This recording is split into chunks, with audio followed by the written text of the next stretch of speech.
Maeva Gendam en Chine se montre irrespectueuse, Sam Zira vire Aaron et invite Thaïs Descuffon sur son plateau. Cette semaine a été remplie de rebondissements et croyez-moi, on va décrypter tout ça. Bonjour à toutes et à tous, bienvenue sur MTT Mix the Tea, votre émission qui revient sur l'actualité, people et télé-réalité. Aujourd'hui, nous avons un programme chargé, nous avons beaucoup de personnalités qui ont fait parler. Je ne vais pas plus discuter que ça. N'oubliez pas de liker, commenter et vous abonner. Et on se retrouve juste après le générique.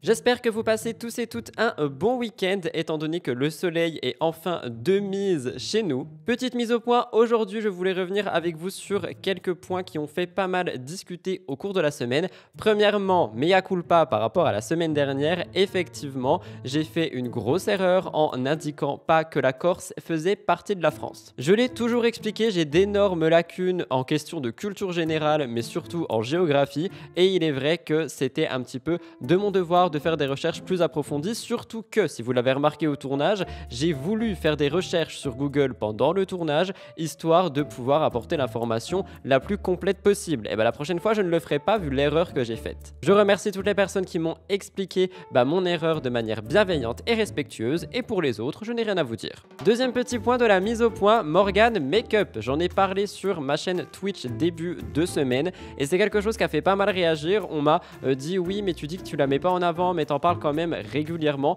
Alors j'en parle pas régulièrement, j'en parle uniquement quand il y a besoin. Et ici je ne parlais même pas de Morgane Makeup à proprement parler, je parlais de Booba et de la manière dont il clash toujours les influenceurs, les influvoleurs, alors que son combat de base était, je le rappelle, Magali Berda. Donc voilà, je tiens quand même à remettre un petit peu les pendules à l'heure, les barres sur les T et les points sur les I. J'espère que ce message sera compris. Croyez-moi, si je voulais buzzer autour de Morgane Makeup, j'aurais beaucoup plus de contenu à faire. Et enfin, je ne sais pas si vous le remarquez, il y a des nouveaux réglages, cadrage, lumière dans cette émission. Vous me direz ce que vous en pensez dans l'espace commentaire juste en dessous. Si vous aimez bien, si vous aimez pas, si vous voulez ajuster des changements. Je suis en train de m'amuser et de découvrir des choses par rapport à la production juste avant le déménagement. Donc j'ai besoin de votre avis pour savoir ce que vous en pensez. Mise au point courte, emballée, c'est pesé. On va passer aux stories de la semaine. Elles sont nombreuses. Le top actu aussi est assez concis. Une nouvelle rubrique à l'intérieur de cette émission, mon avis sur, vous allez voir.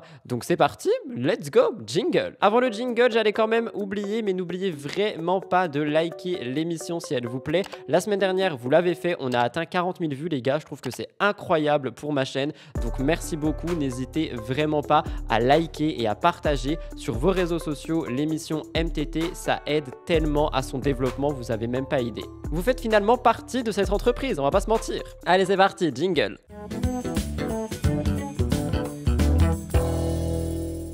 Pour les stories de la semaine, je commence avec Jennifer Chacha. Elle a passé un petit message, un petit coup de gueule par rapport aux collaborations qui sont faites avec l'entreprise Shein. Alors on en a déjà parlé plus d'une fois et vous allez voir que le message de Jennifer va totalement à l'encontre de ce que moi j'avance quand je parle de ça sur mes réseaux sociaux. Mais je tiens quand même à préciser avant que les commentaires soient remplis de oui mais elle abuse etc.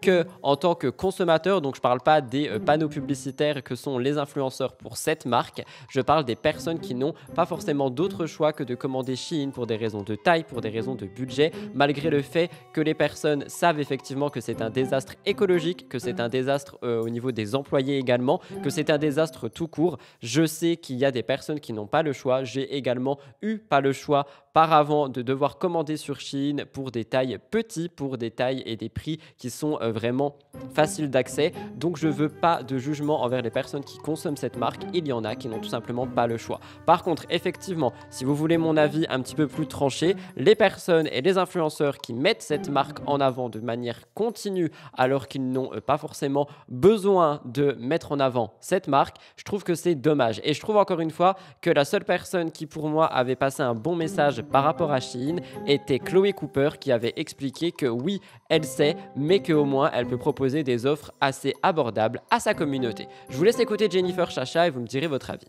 Pour tous les donneurs de leçons qui me fustigent à chaque fois que je porte un partenariat avec une plateforme de fast fashion comme Shein, Temu, etc. J'ai juste fait des petites recherches et sachez pour votre gouverne que plus de 40 marques européennes utilisent le travail forcé des Ouïghours. Donc, je vais la petite liste en fait des marques que vous pouvez trouver made in France. Vous avez l'impression d'acheter français, mais que non, c'est bien les Ouïghours qui fabriquent vos vêtements. Donc, pour ne pas citer, il y a Zara, Primark, Nike, Decathlon, Burberry, Calvin Klein, Prada, Ralph Lauren, Hugo Boss, Max Mara, Guess, H&M, Levi's, Mango, Marks & Spencer, Primark, Adidas et Puma. Donc, voyez, il n'y a pas que les vêtements chinois qui utilisent les Ouïghours et il n'y a pas que Shein.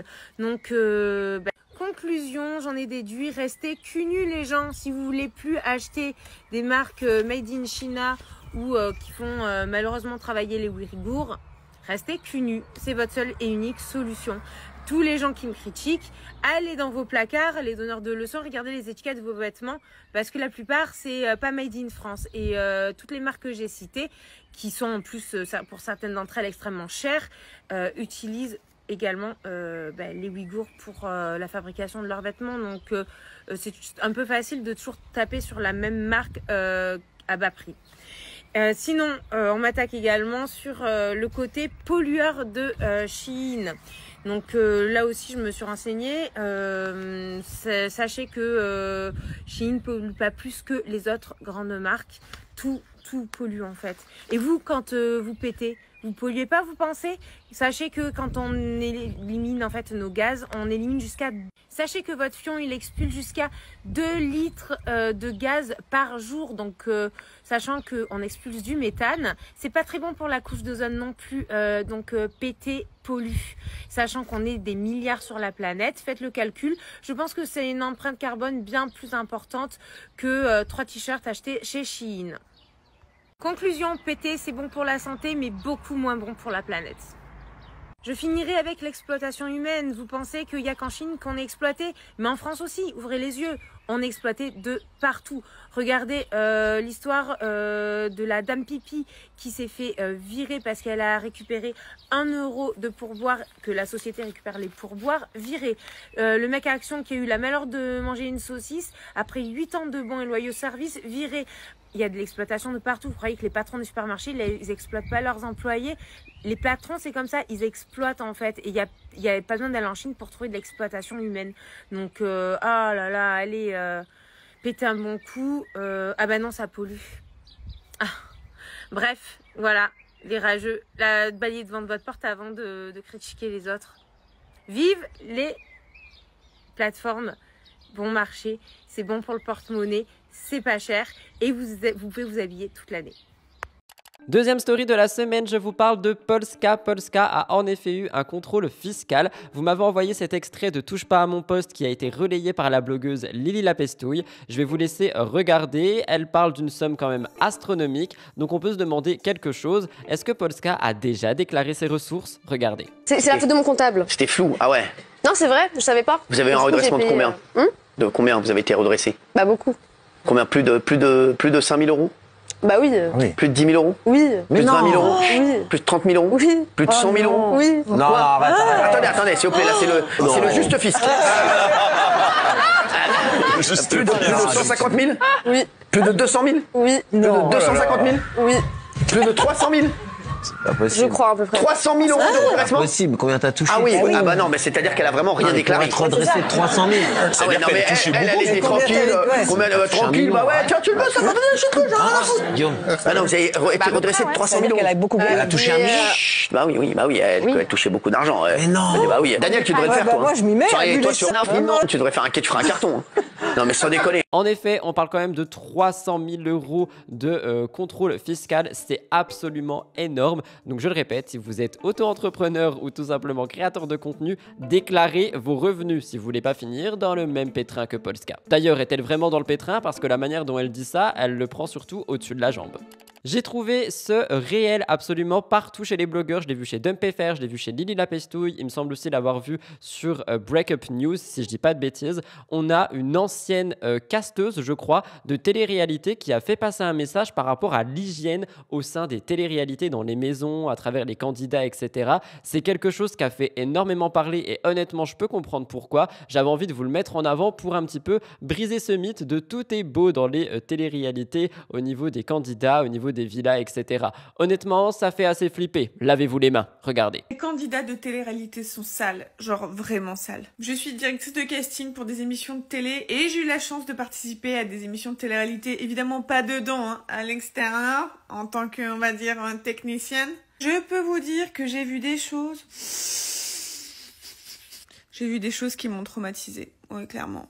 On a l'exemple en ce moment avec Secret Story où ça fait une dizaine de jours qu'ils sont là, ils mettent leurs chaussures dégueulasses sur le canapé, ils dorment tous ensemble dans les lits.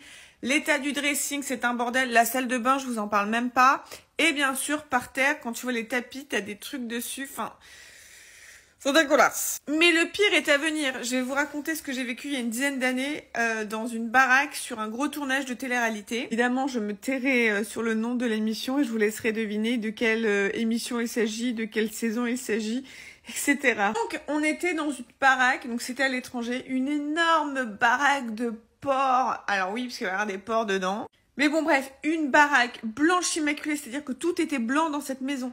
Et je peux vous dire qu'à la fin du tournage, tout était marron. Mais vraiment, c'est pas une blague. Déjà, il faut sachez que les candidats, ils considèrent que sauter dans la piscine ou sauter dans de l'eau, peu importe, ou même prendre l'eau de pluie sur la gueule, ça équivaut à une douche. Donc, il y a des candidats, clairement, qui ne se sont jamais douchés, ou peut-être 2-3 fois en 3 mois. Non, mais c'est pas une blague. Une fois, je me baladais dans la maison, et qu'est-ce que j'ai trouvé? J'ai trouvé un tampon usagé, les gars. C'est pas genre un tampon près, je sais pas, dans une salle de bain ou dans des toilettes, et encore c'est inadmissible. Là, c'est vraiment la personne, elle a dû se balader, elle a ouvert les jambes, elle a poussé avec son périnée, elle a fait sortir le... Enfin, vous voyez ce que je veux dire? Elle a fait pout avec son tampon et puis elle a pas capté, quoi. Une fois, je suis dans une des chambres pour aller chercher un candidat, je sais plus exactement. Bon, les chambres sont en bordel, hein, ils n'ont jamais lavé leurs draps, hein, d'accord? Bref, donc les chambres sont en bordel, et là, je tombe nez à nez, en face d'une culotte arc-en-ciel.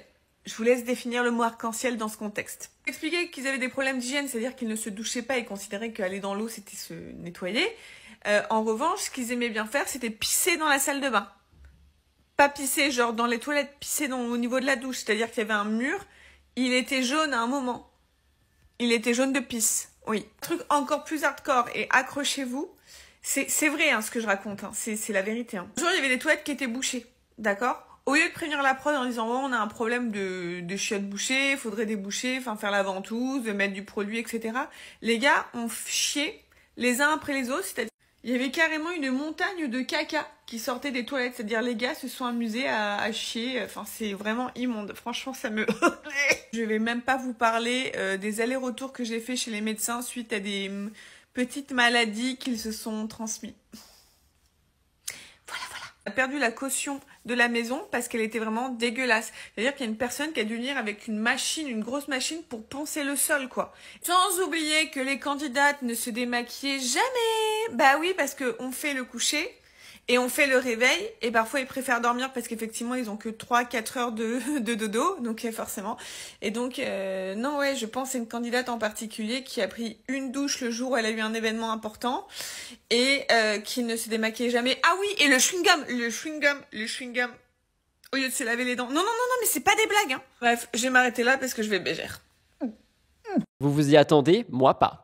Je termine les stories de la semaine avec quelque chose qui a fait énormément de bruit et énormément polémique. Vous me l'avez envoyé par dizaines sur mon compte Actualité. D'ailleurs, rejoignez-moi, Rudy Coppel Actualité. Je vous parle ici de Laurent, le mari de Jazz, qui a mis son enfant au volant d'une voiture de sport, enfin au volant, dans le siège passager d'une voiture de sport, roulant à fond, la ceinture étant à moitié clipsée, enfin du moins l'enfant n'est pas vraiment attaché selon les images. Alors, vous n'allez pas forcément voir les images telles telles qu'elles sont, étant donné que vous me connaissez, je floute les enfants. D'ailleurs, ce magnéto a été compliqué à flouter. Je l'ai retrouvé sur le compte de DumpFR, mais j'ai flouté la tête de l'enfant. Je trouve que c'est extrêmement dangereux. Regardez. Ok, let's go.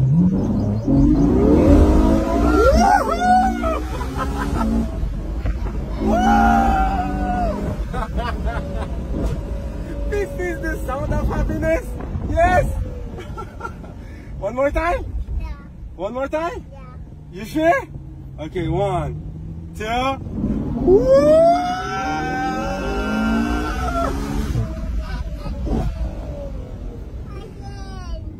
Je sais pas c'était quoi le but de cette vidéo, est-ce que c'était le but est-ce qu'il était que des médias en parlent, est-ce que c'était que je le mette en avant, que d'autres plateaux le mettent en avant. Je trouve qu'on est sur un danger extrême et j'ai l'impression que Laurent Correa n'en a strictement rien à faire. Il s'en bat les cacahuètes littéralement et l'excuse va encore être oui mais c'est bon, c'est dans une rue calme.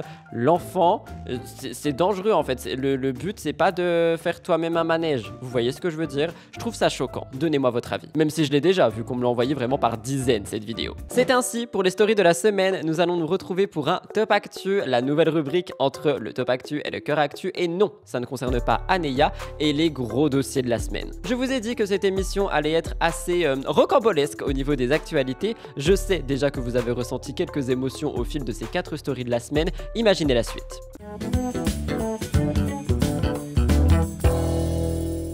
Je commence le Top Actu avec Dylan Thierry. Je vous parle de Dylan Thierry et de Ayem Nour. Je vous rappelle qu'ils ont énormément été mis en avant de par leur relation sur les réseaux sociaux. Alors aujourd'hui, Dylan Thierry et Ayem Nour seraient une histoire passée. Je rappelle que leur relation, leur idylle a commencé en début d'année 2024. Ça avait surpris tous les internautes et on avait pas mal de photos volées qui ont été mises en avant et on avait donc plein de médias qui en parlait. On avait des apparitions publiques, des spéculations sur un éventuel mariage et même des fameuses présentations familiales. Donc on pouvait penser que cette relation était sérieuse et qu'elle allait durer dans le temps. Cependant, malgré quelques publications qu'on a pu voir, des bisous ici et là et surtout les médias qui en parlent encore et encore, il semblerait que cette relation soit déjà terminée. Dylan Thierry a déjà été mis en avant pour des relations qui se sont terminées d'une manière assez catastrophique. On peut parler de Fidji Ruiz. Dans mon live Twitch, on m'a également remémoré Mélanie ORL. C'est vrai que j'avais totalement oublié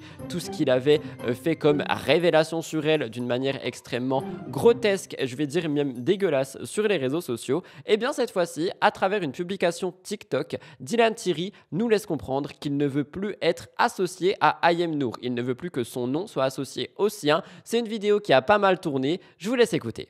Alors Dylan, est-ce que tu es marié à Ayem? Est-ce que tu as fréquenté Ayem? Est-ce que tu es sorti avec Ayem? Les amis, j'aimerais vous demander un service, s'il vous plaît. Arrêtez d'associer mon nom au sien et son nom au mien tout simplement. Est-ce que j'ai été marié avec elle? Est-ce qu'on s'est fréquenté? Est-ce qu'on est sortis ensemble? Peu importe, ça c'est entre moi, Allah et elle. Ça regarde absolument personne. Vous savez, il y a quelques années, quand je fréquentais une fille ou autre, malheureusement, voilà, j'étais dans le haram. J'avais tendance à dénigrer la personne que je quittais ou la personne avait tendance à me dénigrer parce qu'on était gamin et je trouve ça tellement petit de dénigrer la personne que tu as aimée. Je dis pas que j'ai aimé Ayem, hein, mais je dis juste c'est dommage de critiquer la personne que tu as fréquentée, avec qui tu as été marié ou avec qui tu es sorti. Je trouve ça vraiment dommage. Je pense vraiment que c'est une mentalité de petit de cracher dans la soupe. Tu as fréquenté quelqu'un, tu es sorti avec quelqu'un et après quand c'est fini, tu la dénigres, tu la défonces sur la voie publique. Moi, c'est plus du tout le genre de truc que je veux faire. Ça veut dire que ne comptez pas sur moi pour faire du buzz sur la relation que j'ai eue avec Ayem, que ça soit mariage, hors mariage, fréquentation. Ça, encore une fois, ça regarde Dieu, elle et moi. C'est pour ça que je m'exprimerai pas là-dessus.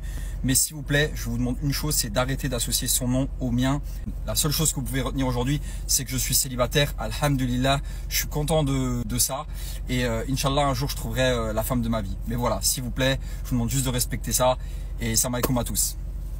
On comprend donc que la relation est bel et bien terminée, que la relation a surtout eu lieu et on a eu beaucoup de réactions. Il y en a beaucoup qui disent que c'est très bien qu'ils veuillent préserver l'intimité de cette relation et d'autres se demandent évidemment pourquoi est-ce qu'ils se sont séparés. Mon travail ici est de relater l'information, je n'ai pas fouiné pour connaître les causes de cette rupture. Je vous rappelle qu'il y avait des rumeurs qui disaient que c'était parce qu'il avait posté la vidéo du bisou alors que IM ne voulait pas. D'autres choses étaient également sorties mais ce n'était que des rumeurs. Aujourd'hui, tout ce qu'on apprend, c'est que Dylan voulait se retirer un petit peu de la lumière et des réseaux sociaux. Pourtant, un autre magnéto est sorti sur le compte de Lily la Pestouille et dans celui-ci, Dylan nous parle d'humanitaire. Va-t-il relancer une cagnotte fantôme?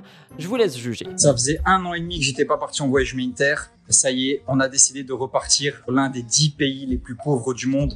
C'est un pays qui a extrêmement besoin de nous, que ça soit les enfants, les adultes, les personnes plus âgées. Il y a des problèmes de famine dans ce pays-là. On part en juin. Tous ceux qui souhaitent réaliser leurs rêves et partir en voyage humanitaire et se sentir utiles dans ce monde, je vous invite à venir si vous avez bien sûr la possibilité de venir parce que je sais que les billets d'avion sont chers. Il y en a des qui travaillent, il y en a des qui peuvent pas venir. En tout cas, ceux qui veulent venir, ceux qui sont motivés et qui aimeraient participer à cette aventure, répondra à tous vos messages. En tout cas, moi, je pars en juin. Je fais tout ce que j'ai à faire à Dubaï et après, je vais enfin être de nouveau utile pour l'humanité. Je trouve que c'est quelque chose, moi, c'est quelque chose dans ma vie que j'ai besoin de faire. Ça y est, je suis à Dubaï depuis 2 mois, je tourne en rang et j'ai besoin de partir, j'ai besoin de me sentir utile. Et Inch'Allah qu'on fera une belle équipe tous ensemble. Inch'Allah qu'il y ait un maximum de bénévoles qui soient motivés pour partir. En tout cas, on attend vos candidatures. N'hésitez pas à mettre l'arrobase de vos amis en commentaire pour ceux qui sont motivés à partir en voyage humanitaire et réaliser leurs rêves. Le départ c'est en juin, le pays vous sera divulgué une fois votre candidature choisie. Faites vite parce qu'il y a énormément de demandes et j'espère vous rencontrer une fois sur place. Effectivement, ça a créé beaucoup de petits bruits sur les réseaux sociaux. On le sait, dès lors où Dylan Thierry parle de voyage humanitaire, il parle également de cagnotte. Et quand on entend Dylan Thierry et cagnotte, on entend aussi arnaque. Faites attention. J'ai trouvé cette actualité sur le compte de la blogueuse TMZFR3. Ça a été relayé par DumpFR, donc j'ai vraiment pu fouiller un petit peu partout. Je vous parle rapidement de la fin des placements de produits. Mila Jasmine ou encore Carla Moreau et plein d'autres candidats ont réussi à faire énormément d'argent et à devenir des boss, et des boss avec un E, du marketing grâce à leur popularité, grâce à leur notoriété, en faisant des collaborations en tant qu'ambassadeur et ambassadrices sur les réseaux sociaux pour des placements de produits. Leur présence sur les médias sociaux accompagnée d'une énorme communauté d'abonnés qui pour certains sont très engagés et pour d'autres le sont moins, leur ont permis donc de faire énormément de ventes. Vous le savez aussi, en parallèle on a eu une législation qui pousse à encadrer le milieu de l'influence, le milieu des créateurs et des créatrices de contenu mais aussi des candidats et des candidates et donc à partir de là on a eu des marques qui cherchaient des influenceuses et des influenceurs qui étaient réglo, notamment en France, des marques qui cherchaient tout simplement des profils qui pourraient et vendre et être réglo et avoir une communauté engagée. Aujourd'hui, ce n'est plus forcément le nombre d'abonnés qui compte, mais bel et bien le taux d'engagement. Et bien justement, la blogueuse TMZFR3 a décidé de faire un classement par rapport aux candidats et aux candidates pour savoir qui était la plus rentable et la moins rentable. Je cite: au sommet de la liste, on a Carla Moreau, Fidji Ruiz, Caroline Receveur ou encore Jessica Tivna qui arrivent à générer un volume considérable de ventes grâce à leur collaboration. Mais on a aussi d'autres candidates qui, elles, vendent un peu moins. On a par exemple Mila Jasmine, Maeva Genam, Camila et Giuseppa qui sont cités comme des partenaires de marque mais qui ne font plus autant de ventes qu'avant. En effet, on peut notamment se dire que entre toutes les arnaques qu'il y a eu, entre tout le combat de Booba justement par rapport aux influx voleurs, les internautes, les consommateurs, les Français finalement ne sont plus aussi dupes et font certainement très attention au placement de produits. J'avais d'ailleurs vu qu'il y avait des candidates qui généraient à peine 3 ventes et honnêtement, je pense que ça doit faire mal aux marques. C'est peut-être pour ça qu'on voit donc pas mal d'entre eux émerger sur TikTok, sur YouTube ou créer des nouveaux business. Mais ça, je vous en parle à la fin de l'émission avec Maeva en Chine. Tout ce qu'on voit, c'est que les marques sont en train de rechercher des créateurs et des créatrices qui ont plus un taux d'engagement élevé qu'un nombre d'abonnés qui est, lui, compté en millions, parce que c'est beau d'avoir 2 millions derrière soi pour générer que 3 ventes. Ouais, ça craint. Allez, on s'envole de la télé-réalité, on va parler du couple Bieber, vous vouliez qu'on en parle, je vous écoute, ça fait partie des people finalement. Justin Bieber et sa femme Hailey ont partagé une nouvelle palpitante avec tous leurs fans, ils attendent leur premier enfant. C'est une annonce qui a été faite sur les réseaux sociaux qui a déclenché une vague d'enthousiasme et de joie parmi les grands fans du couple. Je rappelle que leur histoire d'amour remonte à 2019, Justin et Hailey se sont unis pendant une cérémonie au domaine de montage Palmetto Bluff en Caroline du Sud. Leur relation a débuté avec un autre date. Ils se sont rencontrés pour la première fois il y a environ 10 ans dans les coulisses de l'émission Today Show. Leur relation a évolué au fil du temps. Ils ont traversé d'énormes crises et je rappelle qu'en 2018, Justin et Selena ont rompu et donc il s'est retrouvé avec Hailey. Après 2 mois de spéculation de la part des médias, des abonnés, des fans, de tout le monde finalement, ils ont officialisé leur amour sur les réseaux sociaux en 2018 et je vous l'ai dit, ils se sont mariés en 2019. Malgré plein d'obstacles dont la maladie de Justin qui a été déclarée récemment, le couple reste uni, ils traversent vraiment tout ensemble et d'ailleurs je ne sais pas si vous le saviez mais Hailey Bieber ne voulait pas de prime abord un enfant avec Justin mais aujourd'hui visiblement c'est quelque chose qui a totalement évolué étant donné qu'elle attend leur premier enfant. Je vous laisse regarder.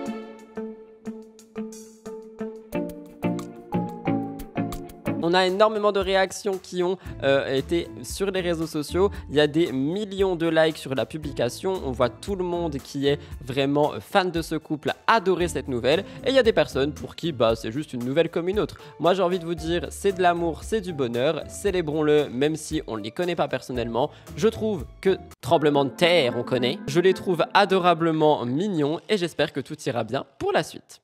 Une fois de plus, Océane Elimer a été critiquée sur son physique. Alors, je le répète, comme je l'ai déjà répété ces dernières semaines, je ne fais que donner l'information qui est mise en avant sur les réseaux sociaux, mais je commence vraiment à en avoir marre des gens qui vont uniquement parler du physique de quelqu'un sur les publications. C'est-à-dire que c'est quoi? Il y a 2 semaines, on parlait déjà de ça et donc entre-temps, Océane a posté une photo et on reparle que de ça la concernant. Elle n'est pas qu'un physique. Mais bon bref, sa dernière publication sur Instagram la montre pendant un voyage. Ça a suscité énormément de réactions de la part de ses abonnés, mais aussi des détracteurs d'internet. Elle partageait des moments de son séjour et beaucoup d'internautes ont exprimé une inquiétude par rapport à son apparence physique. Ils ont dit qu'elle avait une apparente perte de poids, qu'elle était trop maigre, que ce n'était plus beau de la voir comme ça. Et bien sûr, on a aussi des questions un peu plus bienveillantes, même si pour moi elles sont malvenues, qui parlent de sa santé. C'est-à-dire que pour moi, ça reste bienveillant parce qu'il y a des personnes qui vont juste se demander, c'est mon cas par exemple, mais je ne vais pas l'exprimer publiquement, si elle va bien. Est-ce que Océane va bien? Est-ce que effectivement elle est en bonne santé? Donc ça reste une pensée bienveillante. Mais elle est malvenue parce qu'Océane n'a pas demandé l'avis de quelqu'un. Océane ne fait juste que poster des photos, elle a demandé l'avis de personne. Mais bon, je vous le rappelle, ces préoccupations, elles sortent pas de nulle part et elles sont pas nouvelles. Océane a souvent, j'allais dire régulièrement, mais même souvent, été la cible de remarques similaires par le passé. Malgré les critiques, on a aussi des personnes qui veulent exprimer son soutien, qui parlent de sa beauté, de son élégance et qui ne disent pas simplement qu'elle est moche, laide, qu'elle est squelettique et j'en passe. Des mots qui sont vraiment horriblement durs. J'ai également vu via le média Gossip Room qu'il y a des personnalités comme une ancienne participante de Koh-Lanta, Samira, qui a pris la parole pour défendre Océane contre les accusations d'anorexie et il parle aussi des performances physiques qu'elle a en fait tout simplement. C'est une immense sportive, peut-être que effectivement ça joue sur son physique. Certains internautes restent troublés par ces photos qui viennent de sortir, ils parlent de préoccupations beaucoup plus sérieuses. On a des commentaires qui parlent du fait qu'elle serait cadavérique, je trouve vraiment ces mots très durs, mais moi je vois que Océane, elle est heureuse. Elle répond pas à ça, elle a répondu une seule fois, c'était la semaine dernière ou il y a 2 semaines, je vous ai passé le magnéto, mais à part ça, elle ne veut pas répondre à tout ça. Et d'ailleurs, maintenant que j'y pense, c'était même la semaine dernière. Ça veut dire qu'en une semaine, il y a eu exactement la même chose parce qu'elle a reposté une photo. Je trouve vraiment que ça va loin. Vous me direz ce que vous en pensez, mais si vous faites partie, et je l'espère pas vraiment, des personnes qui vont parler d'un physique sur les réseaux sociaux alors qu'on ne demande pas forcément l'avis, je trouve que c'est dommage. Et oui, on va me dire oui, mais ces personnes sont exposées, patati patata, mais non en fait, qu'elles soient exposées ou non. Si par exemple, moi je vous poste une photo et que je vous dis pas, je sais pas, qu'est-ce que vous pensez de mon collier, j'attends pas forcément des commentaires sur mon collier, vous voyez ce que je veux dire? Après, effectivement, on va toujours avoir une poignée de personnes qui est bienveillante et heureusement, une grande poignée de personnes qui va vouloir nous envoyer de l'amour, mais ici pour Océane, c'est pas le cas et c'est pour ça que ça me touche. Je termine le top actu avec Manon Tanti. Alors, la semaine dernière, ça faisait partie d'un des gros dossiers. Manon Tanti a surpris tout le monde, notamment son compte Instagram et son compte Snapchat, en annonçant son intention de se lancer sur les plateformes de charme. Il y a des personnes qui n'aiment pas forcément quand j'utilise l'expression plateforme de charme, mais je ne vais pas dire d'autres mots, ça fait trop de mots à biper au montage. C'est vrai que c'est une décision qui a provoqué pas mal de réactions. Il y en a beaucoup qui disent qu'elle est courageuse de l'annoncer comme ça. Il y en a d'autres qui expriment une inquiétude par rapport à son image de maman et par rapport à ses enfants. Et vous allez voir que cette décision a également suscité une réaction de Booba, qui lui réagit absolument à tout. Avant toute chose, j'en ai reparlé sur mon live Twitch et il y a des personnes en fait qui ont eu un avis assez tranché. Donc il y en a beaucoup qui pensent qu'elle fait ce qu'elle veut, que c'est juste dommage que les enfants soient mis en avant, et moi je suis d'accord avec ça. C'est-à-dire que Manon est médiatisée en tant que mère de famille, elle médiatise à mort ses enfants, Thiago, Angelina, sa famille et tout ça,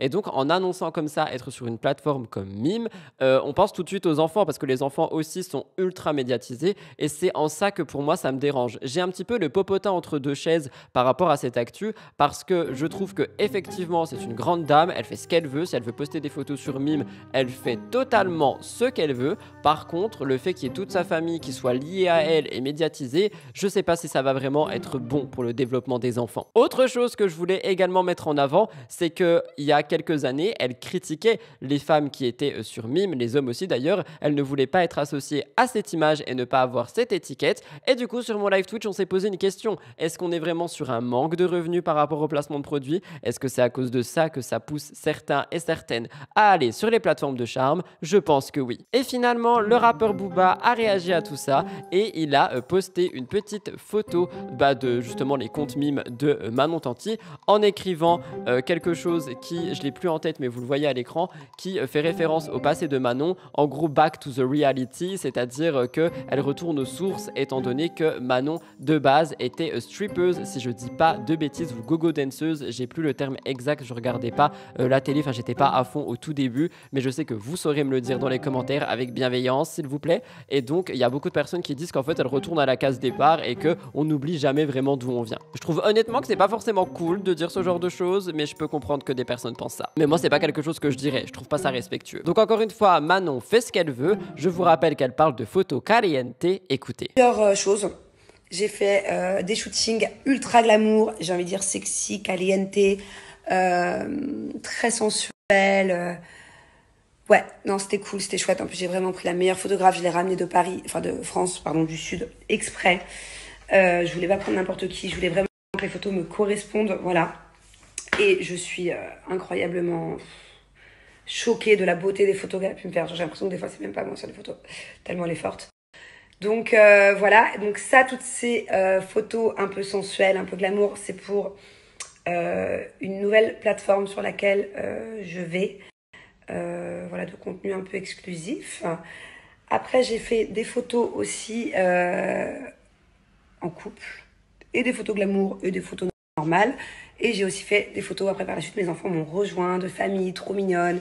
J'ai fait quelques vidéos avec mes enfants pour faire des jolis réels. J'ai hâte d'être ce week-end pour avoir un peu le temps pour poster sur Insta. Quoique non, j'aurai pas le temps parce qu'il y a les caméras qui arrivent jusqu'à mercredi prochain. Bref, on verra. Chaque chose en son temps. Et à demain, j'aurai peut-être un peu de temps. Demain, j'ai énormément pas grand-chose. Je devais shooter, mais je crois que Je crois que c'est trop. Voilà tout le monde pour le Top Actu cette semaine. On va passer à la nouvelle rubrique Mon avis sur. Ça va être dans un instant. Avant ça, je vous le demande, n'oubliez pas de liker l'émission. Si là tout de suite vous me regardez sur télé, iPad, téléphone, peu importe, ça prend 2 secondes. Mettez pause, passez juste en dessous de la vidéo et clique un petit like. Ça aide vraiment à faire développer les émissions dans les recherches YouTube, dans l'algorithme et sur l'accueil. C'est les statistiques qui le disent, c'est pas moi. Et honnêtement, la semaine dernière, vous avez tout explosé. Si on peut recommencer, c'est plutôt pas mal. Et si vous faites partie des 50% de personnes qui n'êtes pas abonnées à cette chaîne, cliquez juste en dessous, ça fait plaisir aussi. On sait jamais, peut-être qu'un jour on atteindra 100 000 abonnés. Allez, c'est parti. Jingle si j'ai eu le temps de le faire. Sinon, vous verrez juste la rubrique Mon avis sur.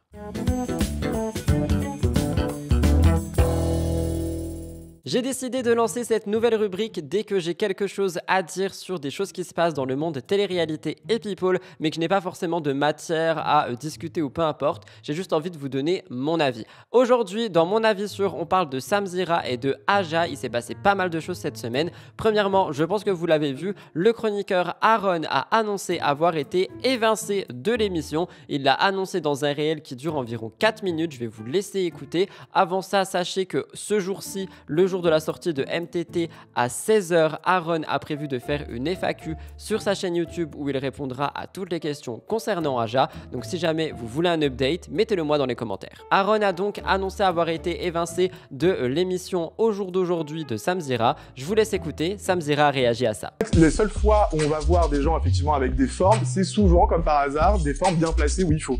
Donc forcément ce que tu manges, la viande tu la manges, mais ce que tu manges, ça peut être du pain, ça peut être du fromage. Mais d'accord, mais là on parle de la viande en question parce que c'est le cas de Kéline. Tu veux pas je t'arrête. Je t'ai posé une question. Pose-moi aucune question, je t'arrête tout de suite. Tu peux pas comparer en fait la non-binarité à un repost historique où elle dit jamais. C'est l'important ce qui est évident. Bien faire mes phrases s'il te plaît, donc respecte un peu cet amour que j'ai pour les phrases. On l'a connue pour ça. Elle est aimée pour ça par une grande partie du public d'ailleurs qui l'a amenée jusqu'à la finale de la cérémonie de l'année dernière. Ce dont je vais parler, ce sont effectivement ces fameux live match qui polluent tous nos TikTok. Et effectivement, on rentre dans un total schéma de manipulation à l'affect. Et aujourd'hui, j'ai envie de balancer les vérités et j'ai envie de faire tomber certains masques. Je vous fais cette nouvelle vidéo parce que comme vous l'avez constaté, vous êtes nombreux à me demander où je suis passé, est-ce qu'on me reverra sur Aja? Et bah la réponse, vous l'aurez compris, c'est non. Sam m'a fait part de son envie d'arrêter de collaborer avec moi, donc ce n'est pas un choix de ma part. Je n'ai pas le droit, malheureusement, aujourd'hui,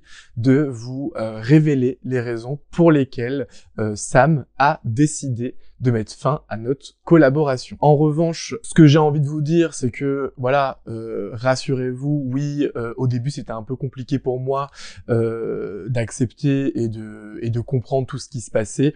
Mais aujourd'hui, je me suis fait une raison et en vrai, je pense que tout est pour le bien, que tout est pour le mieux et ça faisait déjà plusieurs jours, plusieurs semaines même, j'ai envie de dire, que je ne me reconnaissais plus dans le concept de cette émission et que c'est vrai, comme je le disais à mes amis, parler de télé-réalité pendant 2h30, finalement, ce n'est pas du tout ce que j'aime faire. C'était devenu trop télé-réalité. Il y avait beaucoup moins d'actualité, il y avait beaucoup moins de sujets qui me passionnent ou qui m'intéressent. Si Sam n'avait pas décidé d'arrêter cette collaboration, je pense que je l'aurais fait moi-même en fin de saison. Je voulais aussi vous dire merci à tous ceux qui m'ont soutenu, parce qu'il y en a eu, hein, malgré ce qu'on peut dire, ce qu'on peut croire, ce qu'on peut me dire, où souvent, voilà, j'ai été détesté, j'ai été critiqué. Il y a quand même des gens qui m'ont soutenu, donc merci à vous. Je voulais également, malgré tout, remercier Sam. Je voulais te remercier, Sam, parce que je pense que tu vas voir cette vidéo. Donc, merci pour la chance que tu m'as donnée. Merci pour cette opportunité. C'est vrai que grâce à toi, j'ai appris plein de choses. Je ressors de cette expérience riche. La dernière raison pour laquelle je veux faire cette vidéo, c'est juste pour passer un petit message de sensibilisation. Alors là, je parle pas forcément de Sam, de Aja, machin. J'ai envie de vous dire que, voilà, que ce soit en télé, dans les médias, ou je pense dans d'autres travails un peu plus classiques, il faut toujours se méfier. Il faut toujours, voilà, faire gaffe à qui on se confie. Il faut faire gaffe à qui on fait confiance. Je vous dis ça parce que, voilà, moi, plusieurs fois, dans mes expériences professionnelles, j'ai peut-être trop fait confiance, j'ai trop donné parfois, et après j'ai été déçu, très déçu, j'ai été choqué, j'ai été surpris, j'ai été trahi. Dans votre milieu professionnel, dans votre vie professionnelle, faites gaffe. Les alliés se font rares, les amis encore plus. Donc, quand vous arrivez dans une nouvelle émission, dans un nouveau bureau, dans j'en sais rien, et que les gens sont sympas avec vous, ça ne veut pas dire qu'ils sont vraiment sympas et ça ne veut pas dire qu'ils sont vraiment de confiance. Mais en tout cas, moi je vous dis rendez-vous dans pas très longtemps, j'ai plein de nouveaux projets. Alors oui, cette expérience est terminée, mais d'autres vont arriver, comptez sur moi. Et pour ceux qui me suivent aujourd'hui depuis Aja, avec plaisir, restez avec moi et j'espère que mes autres contenus, que mes nouveaux contenus vous vont plaire ou vont vous satisfaire. Merci à tous et je vous dis à très bientôt. Alors, j'avais personnellement contacté Samzira pour savoir s'il voulait réagir aux propos de Aaron parce que j'allais en parler, je n'ai pas eu de réponse. Cependant, il a répondu à 2 questions sur son compte Instagram, je cite « On voit plus Aaron sur Aja, il est plus chroniqueur ». Samzira a dit « En effet, j'ai pris la décision d'arrêter ma collaboration avec Aaron sur Aja. Il était important pour moi de lui laisser la primeur de l'annonce. La vie est en perpétuelle mouvance, tous les jours des histoires s'arrêtent et d'autres commencent. L'essentiel, c'est ce qu'on retient. Ce fut un plaisir de partager les émissions que j'ai eu l'occasion de partager à ses côtés. » Quelqu'un d'autre qui dit « Pourquoi on voit plus Aaron, il nous saoulait de toute façon ?» Sam réagit en disant « Je trouve ça pas cool de dire ça. Tous les chroniqueurs, quels qu'ils soient, ont apporté et apportent à Aja. La pluralité des avis et des différentes personnalités constitue la richesse de cette émission que j'adore. Aja, c'est mon bébé, faut pas l'oublier. On n'a pas signé pour être enterrés ensemble dans la tombe. On a signé pour une collab où chacun peut arrêter quand il le souhaite en toute liberté. Je respecte ton avis, mais je ne suis pas d'accord. Aaron a apporté à cette émission comme les anciens qui ont partagé cette expérience ont aussi apporté. » Donc voilà un petit peu pour les réponses de Samzira par rapport à ça, parce que vous m'avez demandé de creuser un peu, je l'ai fait. Mais ce n'est pas tout. J'ai également dû fouiller le dernier Aja pour des actualités qui arrivent dans mon émission et je suis tombé sur une séquence où Thaïs Descuffon a été invitée. Pour celles et ceux qui la connaissent pas, Thaïs Descuffon est née le 28 août 1999 à Toulouse et c'est une militante politique française d'extrême droite. Alors chacun son parti politique si vous le souhaitez, je compte pas parler politique sur ma chaîne YouTube, mais je vous avoue que j'étais un petit peu étonné de la voir en zoom sur Aja, d'autant plus que c'était pour l'actualité concernant Jessica Thévenin et Thibaut par rapport au non-consentement dans les relations, et ce que Thaïs a dit m'a un petit peu choqué. D'ailleurs, Amandine Pélissard l'a remise à sa place. Je vous laisse écouter. Merci beaucoup de me permettre déjà d'avoir l'opportunité de mieux expliquer ce que je voulais dire. Alors moi ici, je ne remets pas en question l'existence ou non du « conjugal ». Simplement ici, j'estime que c'est un non-sujet et moi, je ne vois dans ces propos qu'un acte d'amour. Je m'explique. Il y a une différence de libido pour le coup qui est réelle et scientifiquement prouvée entre les hommes et les femmes parce que la libido c'est lié à la testostérone qui est une hormone du coup qui est produite en grande majorité par les hommes. Donc elle est plus présente chez eux et je pense que Jessica elle a compris que voilà pour maintenir son couple eh bien, il faut entre autres avoir des rapports intimes réguliers et parce que c'est plus important pour un homme que pour une femme. Un couple ça fonctionne à deux, on est attentif aux besoins de l'autre et on cesse de ne penser qu'à soi. Et ça vaut pour l'homme quand il peut être trop lourd et insistant, mais ça vaut aussi parfois pour la femme qui ne voudrait pas forcément faire toujours d'efforts pour satisfaire aussi son compagnon. Finalement, je pense qu'on a le droit aussi de dire qu'on peut avoir envie de faire plaisir à son conjoint, même si on n'a pas envie en tant que tel de faire l'amour, et c'est ok.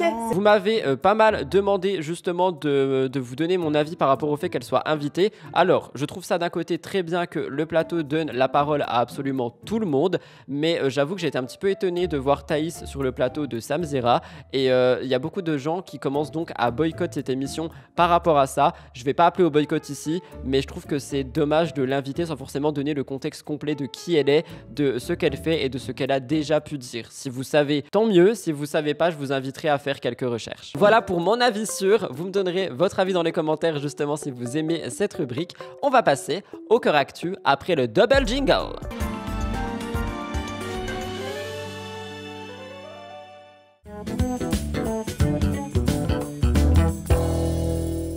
Pour Pour le cœur actu, je commence par vous parler de Noémie Mabelle-Le. Elle a eu une gender reveal party qui a été organisée pour célébrer sa grossesse, mais on a remarqué des absents, Sarah Lopez et Maïsan. Premièrement, Maïsan, ça a suscité énormément de réactions et des questions parmi les communautés, parce que c'est vrai qu'elles sont très proches et qu'elles partagent énormément de moments ensemble, donc on s'est demandé mais où est Maïsan? Cependant, apparemment, il n'y aurait aucune animosité entre les deux. Je rappelle que Noémie a annoncé sa grossesse il y a quelques mois, une nouvelle qui a été accueillie avec joie sur les réseaux sociaux. On avait aussi malheureusement des théories et des rumeurs absolument grotesques concernant Noémie et qui était le papa. Et ça, je voulais partager la semaine dernière suite à une vidéo sur sa chaîne YouTube où elle avait ouvert son cœur et partagé son expérience de grossesse. Bref, la Gender Reveal Party a eu lieu le 5 mai. Ça a été un moment très attendu par Noémie et son entourage, mais l'absence de Maïsan a suscité pas mal de questions. Selon les informations de Aquababe, Maïsan a expliqué ne pas pouvoir être là à cause d'un problème de vol, un imprévu logistique qui lui a empêché d'assister à cette fête, mais comme vous le voyez, il n'y a rien de dramatique. Tout va très bien entre Maïsan et Noémie, elle n'a juste pas pu être là. D'ailleurs, ce n'est pas tout, on a aussi eu Sarah Lopez qui a réagi à tout ça parce qu'elle n'a pas été invitée et elle a eu pas mal de questions. Je vous laisse écouter. Les stories de Noémie, voilà, et c'est vrai que en partie, et je dis bien en partie parce que c'est pas la seule personne, mais quand je disais que j'étais très déçue, c'était tout ça, parce qu'en fait, comme elle vous le dit, moi j'ai pas reçu l'invitation pour sa gender reveal. Et d'ailleurs c'est pas elle qui faisait les invites, donc on a pu discuter, on a pu échanger et franchement ça m'a fait du bien, je vous dis la vérité, parce que moi je suis quelqu'un et en plus ça m'étonnait de Noémie dans le sens où on est les mêmes, vous voyez ce que je veux dire, on a le même caractère, donc quand il y a un truc qui va pas on se l'aurait dit, mais je me suis dit bon bah c'est bizarre, je suis pas invitée. Donc j'ai été hyper déçue, genre je l'ai pris vraiment à cœur. Ça aurait été une autre personne, j'aurais pas pris les choses à cœur comme ça parce que voilà, Noémie c'est quelqu'un que je porte dans mon cœur et c'est pour ça que ça m'avait fait, franchement je vous dis la vérité, j'avais grave du mal, j'avais vraiment mal, j'étais grave blessée et je lui ai dit, j'avais l'impression que j'avais fait quelque chose, qu'il y avait eu des non-dits, donc on a pu discuter, il n'y avait rien de tout ça, il n'y avait pas de on-dit, je lui ai rien fait du tout et tout, c'était juste un quiproquo. Elle pensait que la personne qui lui avait organisé sa gender reveal et des invitations avait bien pensé à m'envoyer l'invitation. Elle a oublié cette personne-là, donc voilà, donc je n'en tiens pas rigueur. On a pu discuter, ça m'a fait vraiment du bien, mais après ça n'empêche que sur certaines personnes, voilà, hein, j'ai été déçue en amitié, mais pas par rapport à Noémie du coup, parce qu'on a pu discuter et ça m'a fait du bien. Donc ça a vraiment permis d'apaiser mon cœur. Des fois, voilà, c'est bien d'apaiser les choses, c'est bien de discuter avec les personnes et ça fait du bien. Et au moins, on reste pas sur des non-dits, sur des quiproquos bêtement. Parce que, comme elle l'a dit, ça aurait pu gâcher notre amitié et c'est vraiment con. Donc voilà, je suis quelqu'un que, voilà, quand on s'explique et qu'on parle, bah ça passe. Donc voilà, donc je suis trop contente d'avoir pu discuter avec ma nono. Rien ne change, c'est ma sista. Et je suis trop contente pour elle, je suis trop fière d'elle. Et voilà, donc c'est tout ce que j'avais à dire. On a pu discuter et ça m'a fait réellement du bien. Ah, tu veux rester dans les bras de maman. Parce que voilà ce qui t'attend. Voilà, toujours un bébé dans les bras. Mais voilà, en tout cas, comme je vous dis, j'ai hyper mal au cœur. Genre, je me suis dit, attends, je suis pas invitée, c'est quelqu'un que je porte dans mon cœur. C'est quelqu'un qui a sa place dans mon cœur et tout. Mais au final, voilà, c'était un quiproquo et tout va pour le mieux. Encore une fois, félicitations Noémie pour cette grossesse et j'espère que les choses iront très bien pour la suite.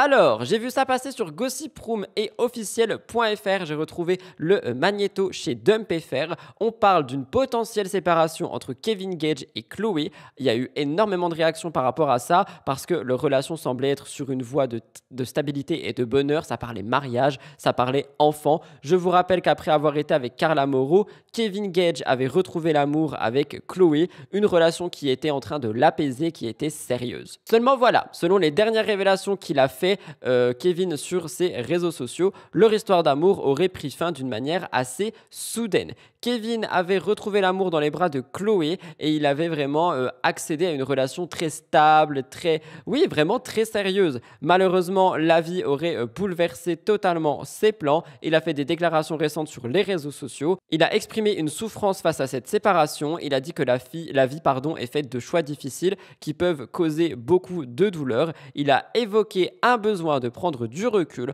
de se recentrer sur lui-même et il a dit que cette période de transition et de changement dans sa vie était soudaine. Je cite, « La vie est faite de choix, des fois certains sont durs à prendre, mais c'est comme ça. J'avais besoin de prendre du recul sur pas mal de trucs, besoin de me vider la tête. Faire des choix, c'est pas facile, faire des choix, c'est dur, beaucoup de changements dans ma vie, je vous laisse regarder. » Beaucoup de questions, des gens qui posent beaucoup de questions, et pourquoi ça va pas, Olé, j'ai zoomé.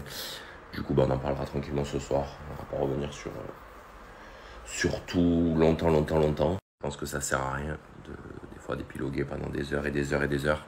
Voilà, juste quand même, vu que je me suis fait depuis des années, je vais vous expliquer un petit peu rapidement la situation, sans rentrer dans les détails. Je pense quand même que je dois ça aux gens qui me suivent depuis des années, pour vous expliquer un petit peu tout ce qui se passe dans ma vie, des changements, et beaucoup de changements pour le coup. Là, pour le coup, ça fait beaucoup de changements. Parce qu'il s'est passé beaucoup de choses, et une chose amène une autre amène une chose. Ça veut dire que je suis un fou, mais du coup, il y a beaucoup de changements, c'est comme ça. La vie, c'est comme ça, des fois, il y a des cycles, et des fois il y a des cycles qui commencent, il y a des cycles qui se terminent. Si ça devait être facile, ça se saurait.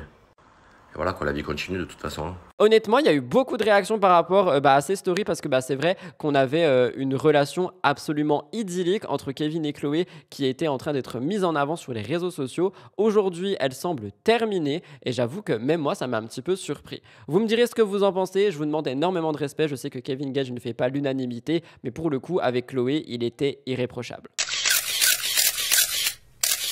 Vous vouliez un update de Loana, en voici un. On a eu récemment des révélations de l'ami proche de Loana, Jérémy, qui ont semé une inquiétude parmi les internautes. Apparemment, Loana pouvait être en danger, je vous l'ai déjà expliqué. On avait des informations qui ont circulé selon lesquelles la police aurait ouvert une enquête et donc la situation dans laquelle elle était vraiment urgente. C'est vrai que ces derniers temps, l'état de santé de Loana est au cœur de pas mal de scandales, de préoccupations, notamment après son apparition à la télévision où elle semblait méconnaissable, où elle affichait une grosse perte de poids et des difficultés à parler. Depuis ça, on a eu quelques nouvelles sur les réseaux sociaux. On a eu, comme je vous l'ai dit la semaine dernière ou celle d'avant, une enquête pour séquestration qui a été ouverte. Selon les rapports, l'appartement de Loana aurait été retrouvé dans un état alarmant avec des signes de violence physique sur son corps. On a donc une enquête actuellement ouverte pour agression et séquestration et on a eu les témoignages de deux de ses amis, Eril et Jérémy. Les deux décrivent un état préoccupant de Loana avec des marques de coups visibles sur elle et un besoin urgent de prise en charge médicale. On est dans une atmosphère vraiment chaotique et Jérémy a parlé d'un désarroi sur les réseaux sociaux. Il a appelé à une action immédiate pour aider Loana et éviter une tragédie. Ce sont des mots qui effectivement reflètent qu'elle serait en grand danger. Moi, vous le savez, cette femme, elle me touche énormément. Il y a des personnes qui vont dire oui, mais c'est de sa faute, elle avait qu'à pas faire ça. Je suis pas du tout d'accord avec ces gens-là. Faut arrêter. Loana, c'est une femme qui est blessée, c'est une femme qui est à terre et quand je vois le nombre de personnes qui s'amusent à lui taper dessus avec un marteau, je suis là mais il n'y a pas d'humain en fait. Donc je le mets en avant ici, j'espère sincèrement qu'elle ira mieux, j'espère qu'elle aura toute l'aide dont elle a besoin. Nicolas Lodina a récemment parlé des circonstances de son divorce, de comment ses parents avaient réagi avec Laura dans une vidéo sur sa chaîne YouTube Lolo Baby Show. Malgré leur séparation, le couple, j'ai quand même envie de dire le duo, s'efforce de faire du mieux qu'ils peuvent pour le développement et l'environnement de leur enfant Zlatan. C'est pour ça qu'ils ont réussi à réussir justement leur divorce. Lors d'une conférence de presse pour W9, Nicolas avait justement parlé du fait qu'il faisait absolument tout avec Laura pour que Zlatan soit le plus heureux possible. Récemment, je vous avais également parlé du fait qu'il regrettait la période dans laquelle il était proche de Laura et de Zlatan. Et dans une récente vidéo vidéo sur la chaîne YouTube de Laura, ils ont pu se confier sur leur mariage, leur séparation, et donc on a eu un regard frais sur leur relation passée. Nicolas partage son point de vue sur des sujets sensibles dans cette vidéo. Il mentionne son statut de célibataire depuis leur divorce. Il dit qu'il a un désintérêt pour les relations longues et le romantisme. Et par rapport à la rupture, Nicolas a dit que sa maman était surprise, même si beaucoup de ses proches avaient anticipé cette rupture. Il a dit qu'il était issu lui-même de parents divorcés et que donc il a eu un énorme soutien de la part de sa maman et de son papa. Et honnêtement, je trouve que c'est très bien qu'il le mette en avant. Je vous laisse regarder. Oula, comment ta famille a réagi à notre divorce? C'était dans la pire, ça. Pourtant, j'ai pas touché le truc, là. Absolument. Merci pour les petites infirmières, franchement. Je suis pas au courant des questions, hein. C'est les infirmières qui les posent à la base. Bah, il y en a qui s'en doutaient, il y en a qui sont tombés des nues, comme ma mère, elle est tombée des nues. Mon père, il s'en doutait un petit peu. Je me rappelle de la réaction de ta mère qui était... Ouais. Véronique, on vous embrasse. Ben ouais, pour certaines personnes, on devait tout faire pour essayer de sauver notre truc, et pour certains, ben voilà, ils savaient que ça n'allait plus trop, et qu'on commençait à s'éloigner, donc et puis je suis fils de parents divorcés, donc dès l'âge de 5 ans, mes parents étaient divorcés. Donc après, voilà quoi, après ils ont dit... écoute, refais ta vie, essaye, t'as vécu une belle histoire avec, vous avez peut-être pas réussi votre mariage, essayez de réussir au moins votre séparation, quoi. Non, on a fait une belle séparation, moi je suis fière de nous. Quand j'en ai parlé sur ma chaîne Twitch, on a eu pas mal de réactions qui ont dit que Nicolas était vraiment assez triste, qu'il faisait un petit peu mal au cœur et que beaucoup pensent qu'il a toujours un attachement vraiment émotionnel envers Laura. Moi, j'ai expliqué que je pense effectivement qu'il est encore attaché à elle, mais en tant que la mère de son fils. C'est-à-dire que ça se voit qu'il est extrêmement reconnaissant d'avoir cette chance, d'avoir cette petite famille. Je pense qu'il aura toujours de l'amour pour Laura, mais a juste un amour différent de celui qu'il avait lorsqu'ils étaient en couple. Ce n'est pas tout, on a aussi eu du nouveau. Nicolas s'est retourné vers sa communauté une fois de plus. Dans sa story, il raconte qu'il a reçu des insultes, notamment sur son petit frère de 16 ans lors d'un match. En effet, l'adolescent portait un maillot de club portant le nom Lodzina. Nicolas dit: ils ont insulté mon ex-femme, mon enfant, vous me répugnez, ça ne va pas. Pendant toute sa story, il se demande pourquoi il est la cible de tant de haine, surtout qu'il estime qu'il est très amical avec les gens qu'il rencontre, quelque chose que Laura avait elle-même d'ailleurs mis en avant dans cette fameuse vidéo. Je vous laisse regarder la story. Je vais revenir sur un fait, de ma deuxième équipe, donc ma P4 qui se déplaçait à Cité Sport Grasse-Sologne. Je sais pas c'est quoi comme club.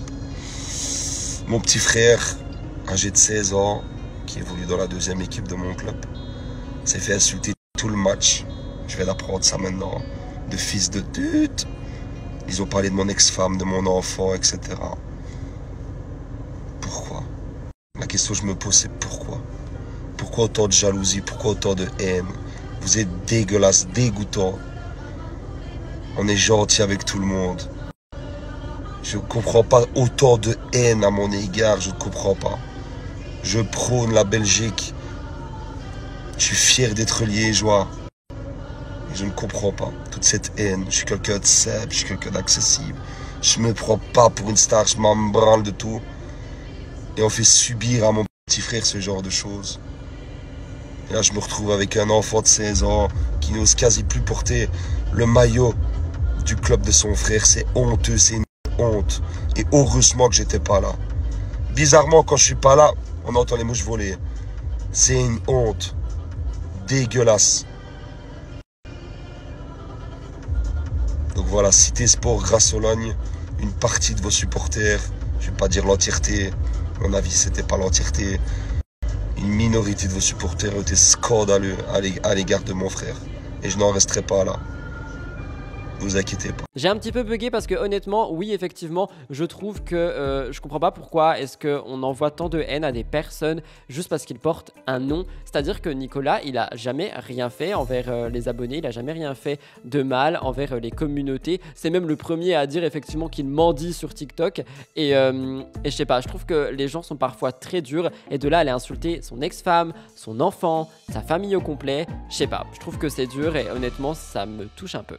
La nouvelle saison de la Villa des Cœurs Brisés est en préparation. Elle s'annonce absolument géniale. On a un casting explosif qui est en train d'être annoncé. Le tournage est sur le point de commencer. On a les détails des premiers habitants qui ont été révélés. Et donc, vous allez voir qu'on va avoir une émission assez riche en émotions. Moi, je vous l'ai toujours dit, la Villa des Cœurs Brisés, c'est vraiment mon émission de télé-réalité préférée. Donc, j'ai vraiment hâte qu'elle revienne. Malheureusement, nous n'aurons pas Lucie Mariotti en tant que love coach, mais les candidats s'apprêtent à partir à Bali en Indonésie. Le casting de cette saison 9 a l'air incroyable et on a eu Aquababe qui a annoncé des noms. Je cite Nicolo Ferrari, Marwa, Maïsan, Perle, Luana, Gabriel. On aurait aussi l'arrivée de certains membres de Mario Premier Regard comme Alicia et on aurait également Emine et Maïsan qui vont se retrouver. Neverly des Princes de l'Amour, Patrick de Cosmic Love, Cynthia des 50 et Vincent Quejo seraient également de retour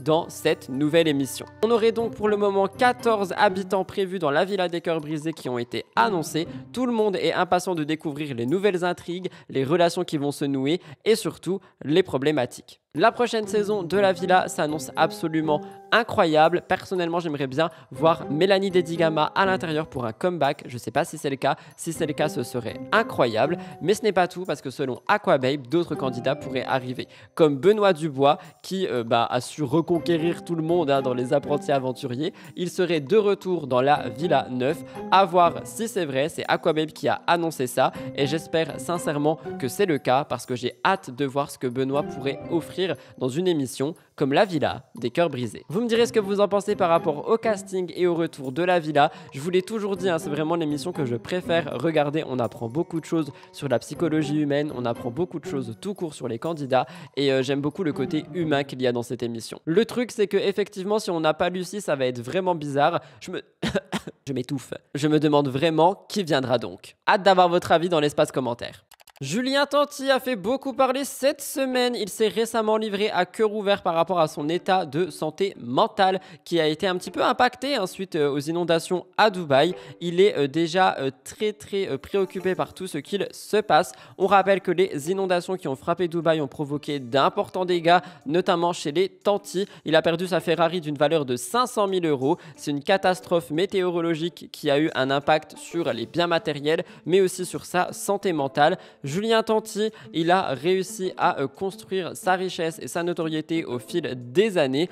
Aujourd'hui, il dit qu'il est au bord du burn-out. Il en a marre des événements difficiles qui arrivent. Il dit qu'entre les tournages et les réparations après les inondations, il se sent dépassé et il a besoin urgemment d'un repos. Il est en situation difficile et il parle des difficultés auxquelles il est confronté en tant que personnalité publique. Je vous laisse regarder. Comment tu fais pour rester positive après toutes ces galères? On est parti en tournage 3 semaines. On est rentré épuisé. On n'a pas eu le temps de souffler, qu'on était déjà en tournage et qu'on a eu une inondation et qu'on a eu des dégâts et que la voiture, elle n'a pas réussi à partir du parking pendant 10 jours. Et qu'après, une fois qu'elle est partie du parking, on était encore en tournage. Ouais, désolée, je me cuire les dents en même temps, j'ai mangé des céréales. Et donc la question c'est comment je fais pour rester positive? Ouais. On a un toit, on a une famille, on a des beaux enfants, on s'aime, beaucoup d'amour. Et d'autres choses en ce moment dans notre vie très positives. Et puis voilà quoi. Maintenant les caméras sont parties, t'as qu'à te reposer ces prochains jours. Mais c'est pas moi. Détends-toi. Attends, tu penses pas des... Je veux pas savoir comment moi je dois faire. Je veux savoir comment toi tu fais. Je relativise, je kiffe le moment présent. Je suis très amoureuse de toi en ce moment.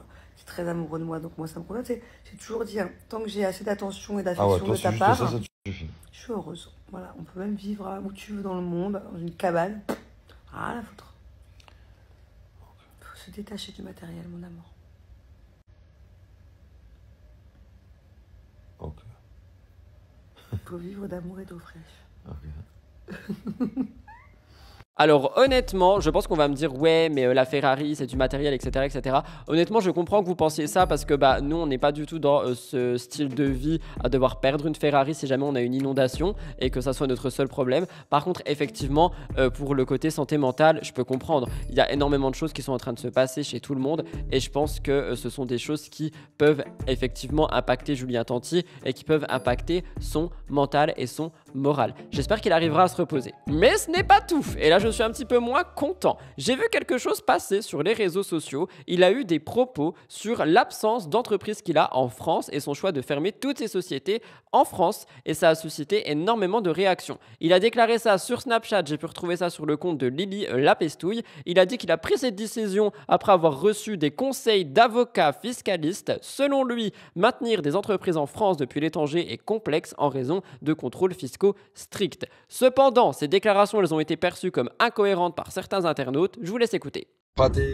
Alors, écoute, j'ai aucune société en France. Il faut savoir que c'est très compliqué de vivre à l'étranger et d'avoir une société en France. C'est pratiquement, je dirais, c'est pas interdit, mais il vaut mieux pas. Sinon, tu as plein de contrôles, c'est une tannée. Donc moi, avant de partir à Dubaï, j'ai tout fermé. Donc c'était suite à des conseils d'avocats fiscalistes.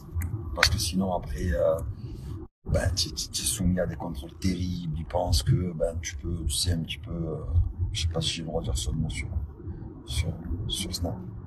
Bref, tu peux faire des Trafalgar. Donc du coup, il vaut mieux pas. Quand tu pars à l'étranger, t'es à l'étranger. Et puis de toute façon, je te dis la vérité, en vrai de vrai, quand tu ouvres une affaire, il faut être dans l'affaire. Si tu ouvres n'importe quoi, il faut que tu sois là pour que ça marche. Parce que quand le chat n'est pas là, les souris dansent. Et c'est un peu compliqué à gérer. Donc le seul conseil que je peux donner à tout le monde, c'est vraiment si vous ouvrez des affaires, soyez-y du matin au soir. Voilà. Donc du coup, moi, aucune société en France depuis que je suis à Dubaï. Terminé. Tout se passe ici à Dubaï. Je suis très faible, très fatigué. Mais vraiment 0 impôt ici. Moi, je suis employé moi aussi, j'ai pas d'entreprise. Ah, t'as pas ton entreprise? Ok. T'es bien seul? Non, moi je fais pas ça. Ah ouais? Je peux pas niquer la France, ouvertement. Pas ouvertement? Non. Jamais ouvertement. Je suis employé moi, depuis 2 ans déjà. Moi je leur rends des fiches paye. C'est bien, elles sont belles. Elles ont beaucoup 0. Voilà. Il y a 3 ans, Julien Tanti avait déclaré ne pas avoir d'entreprise à Dubaï pour éviter de nuire à la France. C'est quelque chose qu'il avait dit directement devant sa caméra. Et donc ici, on est sur une contradiction qui énerve énormément de commentateurs et je peux comprendre. Il y en a beaucoup qui ont critiqué Julien Tanti en disant qu'il fait de l'évasion fiscale sous couvert de conseils juridiques. D'autres ont dit que ses explications manquent de transparence. Je cite, la blague, guignol, elle est belle l'évasion fiscale, baratineur. Honnêtement, je trouve pourquoi tu dis ça, tu vois, si tu as eu des conseils de la part d'un avocat fiscaliste de Dubaï qui te dit que oui, ici tu payeras pas d'impôts, donc ferme-les en France, c'est ton problème, c'est ton karma, et honnêtement, je trouve ça pas ouf. Par contre, pourquoi tu le dis publiquement? Est-ce que le but c'est de donner un bâton pour qu'on te tape dessus? C'est vraiment la question la plus mise en avant sur les réseaux sociaux de la part de beaucoup de personnes par rapport aux influenceurs et aux influx voleurs, et le mec dit ouvertement, je ferme mes sociétés en France, je les ouvre à Dubaï, comme ça, tac, tac, tac, plus de contrôle fiscaux français. What the f... Vous me direz ce que vous en pensez. Je termine le cœur actu avec Nadège Lacroix qui a été trompée. Nadège et Emmanuel avaient surpris absolument tout le monde en annonçant leur couple. Ils ont rapidement eu envie de s'installer ensemble. Nadège dévoilait même son envie de devenir maman. Malheureusement, après quelques mois de relation, Nadège et Emmanuel se sont séparés. Nadège disait « Après plusieurs ruptures et plusieurs essais de réconciliation, nous avons décidé d'un commun accord d'arrêter notre relation. Je reprends donc mes réseaux dans quelques jours, une fois après avoir retrouvé mes esprits et ma vie. » Et quelqu'un avait commenté ça en disant « Force à elle vu le nombre de fois où il l'a trompée. » En même temps, il envoie des vocaux tendancieux et révélateurs à plein de filles que je connais avec qui il couche, fallait bien que ça ressorte un jour. Nadège a commencé à s'énerver et en disant que si ce genre de message existait vraiment, que si ce genre de preuves existait vraiment, elle les voudrait. Et donc elle s'est entretenue avec le blogueur Aquababe qui lui a fourni toutes les preuves dont elle avait besoin et elle a effectivement annoncé avoir été trompée. Le magnéto a été retrouvé sur le compte de Lily Lapestouille. Je vous laisse écoutez. Bonjour les amis, je vous fais une petite story pour vous dire que ça va. Je reçois beaucoup de messages de personnes qui sont inquiètes. Alors comment vous dire que J'ai passé 2 jours qui étaient vraiment pas faciles, enfin 3, 4, je sais pas.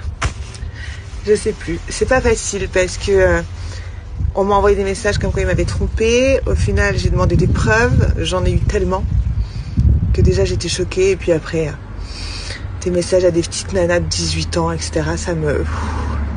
Et surtout le style de message. Enfin, bref, ça me dégoûte fortement. Bref, ça y est maintenant, à partir de maintenant, je vais reprendre ma joie, ma bonne humeur. Je vais aller visiter des appartements. J'ai postulé pour plein d'apparts. Et je vais reprendre le contrôle de ma vie. On est des femmes, on est fortes. Merci pour votre solidarité féminine. Et je suis là. Si jamais vous avez d'autres témoignages, d'autres choses, je suis là. Je serai avec vous. Je vous embrasse. Elle a donc supprimé toutes ses photos avec Emmanuel, quelque chose qu'elle n'avait pas fait au moment où elle a annoncé la rupture. Emmanuel lui-même a réagi à toutes les accusations sur son compte Instagram. Il a dit « Je vois passer tellement de fausses rumeurs sur les réseaux. C'est n'importe quoi. Nadège et moi, c'est terminé, vous le savez, pour des raisons qui nous sont propres. Elle sait pourquoi et moi aussi. Donc je ne vais pas débattre pendant des heures par rapport à ça. Je lui souhaite tout le bonheur du monde. C'est une bonne personne et je n'ai pas envie de me prendre la tête. Ne croyez pas tout ce que vous voyez sur les réseaux sociaux. » Alors j'en ai parlé dans un des lives et je vous en reparle ici parce qu'on a eu vraiment 2 catégories de réactions. Il y a beaucoup de gens qui se sont malheureusement reconnus en Nadège en étant trompés et trahis, etc. Moi j'ai mis en avant sur mes réseaux sociaux que malheureusement, eh bien, elle n'aura donc vraiment plus confiance en l'homme, plus confiance en l'amour. C'est pas la première fois qu'elle se fait trahir et je trouve que c'est quelque chose qui est vraiment dommage. Il y en a d'autres qui disent qu'on sait pas tout et que faudrait pas forcément brûler Emmanuel comme ça sur un bûcher sans connaître tous les tenants et tous les aboutissants. Seulement, en fouillant un petit peu pour cette émission, je suis tombé sur un magnéto sur le compte TikTok de Samzira qui laisse sous-entendre qu'Emmanuel aurait bel et bien été contacté d'autres filles, si j'ai bien compris. Donc je vous laisse regarder ce magnéto, vous me direz ce que vous en pensez. Vous l'avez vu, j'ai sorti sur ma chaîne une interview avec Pépita. Oui. Pépita de Frenchy Shore. Oui. Voilà. En off, Pépita me racontait, il n'y avait pas eu la rupture. Il n'y avait pas eu la rupture de Nadège, c'était il y a 4 semaines. Elle me disait, non mais t'y crois, j'ai reçu des messages là du mec de Marié au premier regard. Je lui dis comment ça, lequel? Elle me dit Emmanuel. Je lui dis mais c'est pas possible, il est en couple avec Nadège Lacroix. Et on a une vidéo, on a un audio. Non, on a un audio, je vais le lancer, l'audio de Pépita. Mais juste avant, je me permets d'expliquer. Et je lui dis mais Emmanuel, mais c'est pas possible, il est en couple avec Nadège Lacroix. Elle me dit bah écoute, le mec m'écrit, me dit des petits trucs quand même assez ambigus. Voilà tout le monde pour les actualités du Cœur Actu de cette semaine. J'espère sincèrement que ça a pu vous intéresser. N'oubliez pas, je le redemande, comme à chaque fin de grande rubrique, de liker si c'est toujours pas fait, de partager l'émission sur vos réseaux sociaux en me taguant @RudyCoppel ou RudyCoppel Actualité. Ça me fait trop plaisir de vous voir regarder les émissions pendant que vous faites à manger ou pendant que vous êtes en train de caresser vos chats qui veulent m'attraper sur l'écran. On va passer au gros dossier. Ils sont 2. Je vous parle ici de la chute de Magali Berda. C'est vraiment le plus gros dossier de la semaine, et de Maeva Genam en Chine. Je vous retrouve après le jingle. C'est parti, jingle!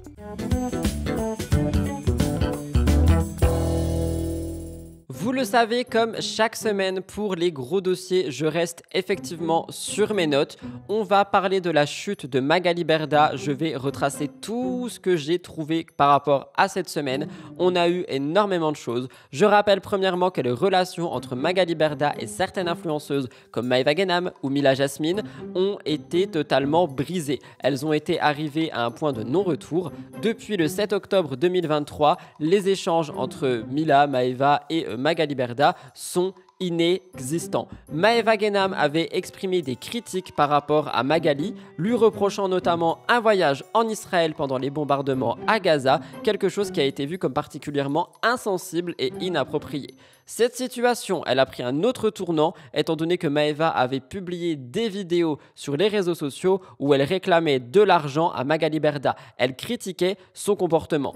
Magali Berda avait donc décidé de réagir, de porter plainte contre Maeva et sa maman, parce que la maman de Maeva avait critiqué également la fille de Magali Berda. On avait eu des grandes accusations qui ont été portées avec des menaces de mort, des incitations à la haine raciale, du cyberharcèlement, du chantage et des violences psychologiques. Les réseaux sociaux ont vraiment regardé tout ceci aux premières loges pendant une bonne semaine fin d'année 2023. Je ne sais pas si vous vous rappelez, Maeva avait diffusé une vidéo où elle demandait des sommes astronomiques. Rappelez-vous. Tu as vu la tête de ma mère, tu vas me rendre vite mes sous. J'étais gentille avec elle. Je lui dis prends ton temps. quand tu les auras, tu me rendras mon argent. Tu vas me le rendre tout de suite! Tout de suite! Cette déclaration avait suscité énormément de réactions et de critiques envers Magali Berda en disant « rends l'argent, rends l'argent, rends l'argent », ce à quoi s'était jointe au combat Mila Jasmine qui avait rejoint ce mouvement en demandant également de l'argent à Shona Evans. Elle avait comparé ses difficultés financières en disant « oui mais alors du coup pourquoi est-ce que tu vas chez Dior, pourquoi est-ce que tu te fais un mariage à tant d'argent si tu dois de l'argent à tout le monde ?» Je ne vais pas vous faire repasser le magnéto de Mila, mais vous voyez un petit peu la situation. Et bien cette situation justement, elle s'est encore détériorée la semaine dernière. Il y a Maeva Genam et Mila Jasmine qui ont déposé des plaintes contre X pour escroquerie, des plaintes qui font suite à plusieurs mois de paiements impayés et ce sont des actions judiciaires qui sont intervenues après qu'il y aurait eu des tentatives de règlement à l'amiable de cette situation. Alors, sur ma chaîne Twitch, on a discuté de pourquoi des plaintes contre X. Si j'ai bien compris, ce serait justement pour pouvoir viser plusieurs personnes à l'intérieur de l'entreprise Shona Evans au lieu de viser uniquement Magali Berda. Si vous avez des informations, mettez-le moi dans les commentaires. L'avocat qui représente les deux plaignantes a déclaré que la situation financière de l'entreprise a contraint ses clientes à engager des poursuites pénales. Tout ceci a été joint par une jeune femme qui s'appelle Majda Sal qui accuse aussi Magali Berda de ne pas avoir respecté un contrat de relation presse. Si vous voulez plus d'informations concernant Majda, elle a été invitée sur le plateau de Aja justement cette semaine. Honnêtement, je regarde plus Aja attentivement comme avant, mais j'ai dû regarder celui-ci pour mon émission et je l'ai trouvé ultra pertinent. Je vous le conseille si vous voulez plus d'informations, notamment par rapport à cette actu. Mais il y a quelque chose qui m'a beaucoup intéressé sur ce plateau, c'est la confession de Maeva Genam qu'elle a fait exclusivement pour Sam. Je remets à César ce qui lui appartient. Je vous laisse écouter. Magali Berda, elle m'a détruite psychologiquement. C'est le démon en personne. Moi, elle s'est servie de moi, elle a abusé de ma naïveté, du fait que j'avais confiance en elle, vu que je la considérais comme ma grande sœur, et elle m'a bien arnaqué, tout en douceur. En fait, je t'explique. Elle me devait une grosse somme d'argent. Ça faisait plus de 6 mois qu'elle me payait plus. Et en gros, moi, j'avais confiance en elle parce que il y a peut-être 2 ans de ça, elle me devait une grosse somme et elle me les a rendues. Donc moi, quand elle me payait pas, elle me disait oui, t'inquiète pas, Maëva, tu te souviens quand je te devais une grosse somme d'argent, je te l'ai rendue et tout. Donc moi, j'avais confiance en elle. Bref, la somme, elle était vraiment grosse. Et là, du coup, elle est venue me voir et on a eu un accord, elle et moi. Elle m'a dit qu'elle allait me rendre mon argent, mais qu'il fallait que je fasse un effort là-dessus. Donc, j'ai enlevé 300 000 €. Et l'accord, c'était qu'elle me rende mon argent. Sauf qu'en fait, elle m'a jamais rendu tout mon argent. Donc, pour moi, l'accord, il tient plus debout. Et pour moi, elle me doit aussi les 300 000 €. Donc, j'ai signé un contrat où elle me doit 195 000 €. Mais je réclame les 300 000 € que j'avais enlevé parce qu'elle n'a pas tenu son accord, vu qu'elle m'a pas rendu tout mon argent. Sachant qu'elle me disait que tout le monde avait fait un effort parce qu'elle devait de l'argent à beaucoup de personnes. Et sauf que moi, après, quand j'ai parlé avec tout le monde, ils ont fait des efforts, mais ils n'ont pas fait un effort comme moi. J'ai fait un effort de 300 000 €. Tellement que je l'aimais et que je la considérais comme ma sœur. Sauf qu'au final, elle ne m'a jamais rendu mon argent. Donc oui, je réclame les 195 000 € qu'elle me doit, plus les 300 000 € parce qu'elle me les doit. J'ai un contrat, j'ai tout. Et en fait, ce qui s'est passé, c'est que ça a été une grosse manipulatrice. Moi, quand j'aime une personne, je lui donne ma confiance. Et en fait, elle a abusé de ma confiance. Elle m'a volé, j'ai pas été la seule. Faut savoir que c'est une manipulatrice et une voleuse professionnelle. On n'est pas à son premier coup d'essai. Et moi, en fait, j'ai ouvert les yeux petit à petit. Et en fait, j'avais les yeux complètement fermés parce que j'avais une confiance aveugle en elle. Et pour les menaces, moi, tu me connais, Sam, je suis pas une hypocrite. J'ai parlé et sur les réseaux et en privé. Et bien sûr que je vais pas parler gentiment à une personne qui me ment, qui me manipule et qui, en plus de ça, me doit énormément d'argent. Il faut savoir que pendant plus de 6 mois, elle ne m'a pas payé. Elle s'est jouée de moi comme elle s'est jouée des autres. C'est une grosse manipulatrice, c'est le démon en personne. Parce que moi, j'avais une confiance totale. Je prenais son dos publiquement, même quand tout le monde était contre elle. Et moi, j'ai été blessée parce que je la considérais comme ma mère. Et j'aurais pu être sa fille. Et en fait, elle s'est jouée de moi. Elle m'a connue toute jeune, Sam, j'avais 19 ans. Et moi, elle m'a vraiment manipulée et elle m'a volée. Et oui, elle me doit exactement 495 000 €. Et à cause d'elle, j'ai plus confiance en personne. Hein. Tu sais que j'ai été suivie par une psychologue. J'ai fait une grosse thérapie EMDR parce que elle m'a manipulée. Et j'ai tellement été déçue que Magali Berda, elle m'a détruite psychologiquement. Et grâce à Dieu, aujourd'hui, je commence à aller mieux. Ce n'est pas tout, ça c'était vraiment pour la mise en contexte et se rappeler un petit peu de ce qui se passait. Amandine Pélissard s'est exprimée suite à des nombreuses stories qui ont été faites de la part de Magali Berda le soir du 9 mai. Magali Berda accuse Amandine Pélissard d'avoir falsifié un chèque. Elles étaient avant amies, aujourd'hui c'est totalement terminé. On parle d'un retard de paiement de la part de Magali envers Amandine qui aurait donc conduit Amandine à falsifier un chèque. Je vous ai fait une enquête détaillée react sur toute la story de Magali qui dure 12 minutes ce vendredi. Ici, je vais vous passer un mini magnéto de 2 minutes. Magali Berda disait qu'elle en avait marre d'avoir une vague de haine et d'acharnement et qu'elle voulait montrer en fait au grand jour tout ce qui se passait avec Amandine Pélissard. Amandine Pélissard, elle a fait écho à plusieurs situations, situations que je viens de vous remémorer, Maëva Guénam, Mila Jasmine, etc. Notamment dans le cas de Maëva Guénam qui parle d'une somme allant jusqu'à 400 000 € qui serait due par Shona Evans et Magali Berda. Amandine, elle avait déjà parlé de tout ça également en disant qu'on lui devait 17 000 €. Rappelez-vous. C'est un milieu malsain, je vous jure. C'est un milieu malsain. Vrai ou pas? C'est un putain de milieu malsain, je vous jure que je peux plus. Je peux plus. Je suis plus en agence depuis que j'ai quitté Magali. Je suis dans un tri complet où je travaille qu'avec les gens avec qui j'ai envie de travailler, où on m'impose plus rien. Je n'ai plus avec Magali parce qu'en fait, ça se passait mal et puis moi, bref, on préférait qu'elle sorte de tout ça et puis qu'on prenne un autre chemin que rester avec Magali. Avec Magali?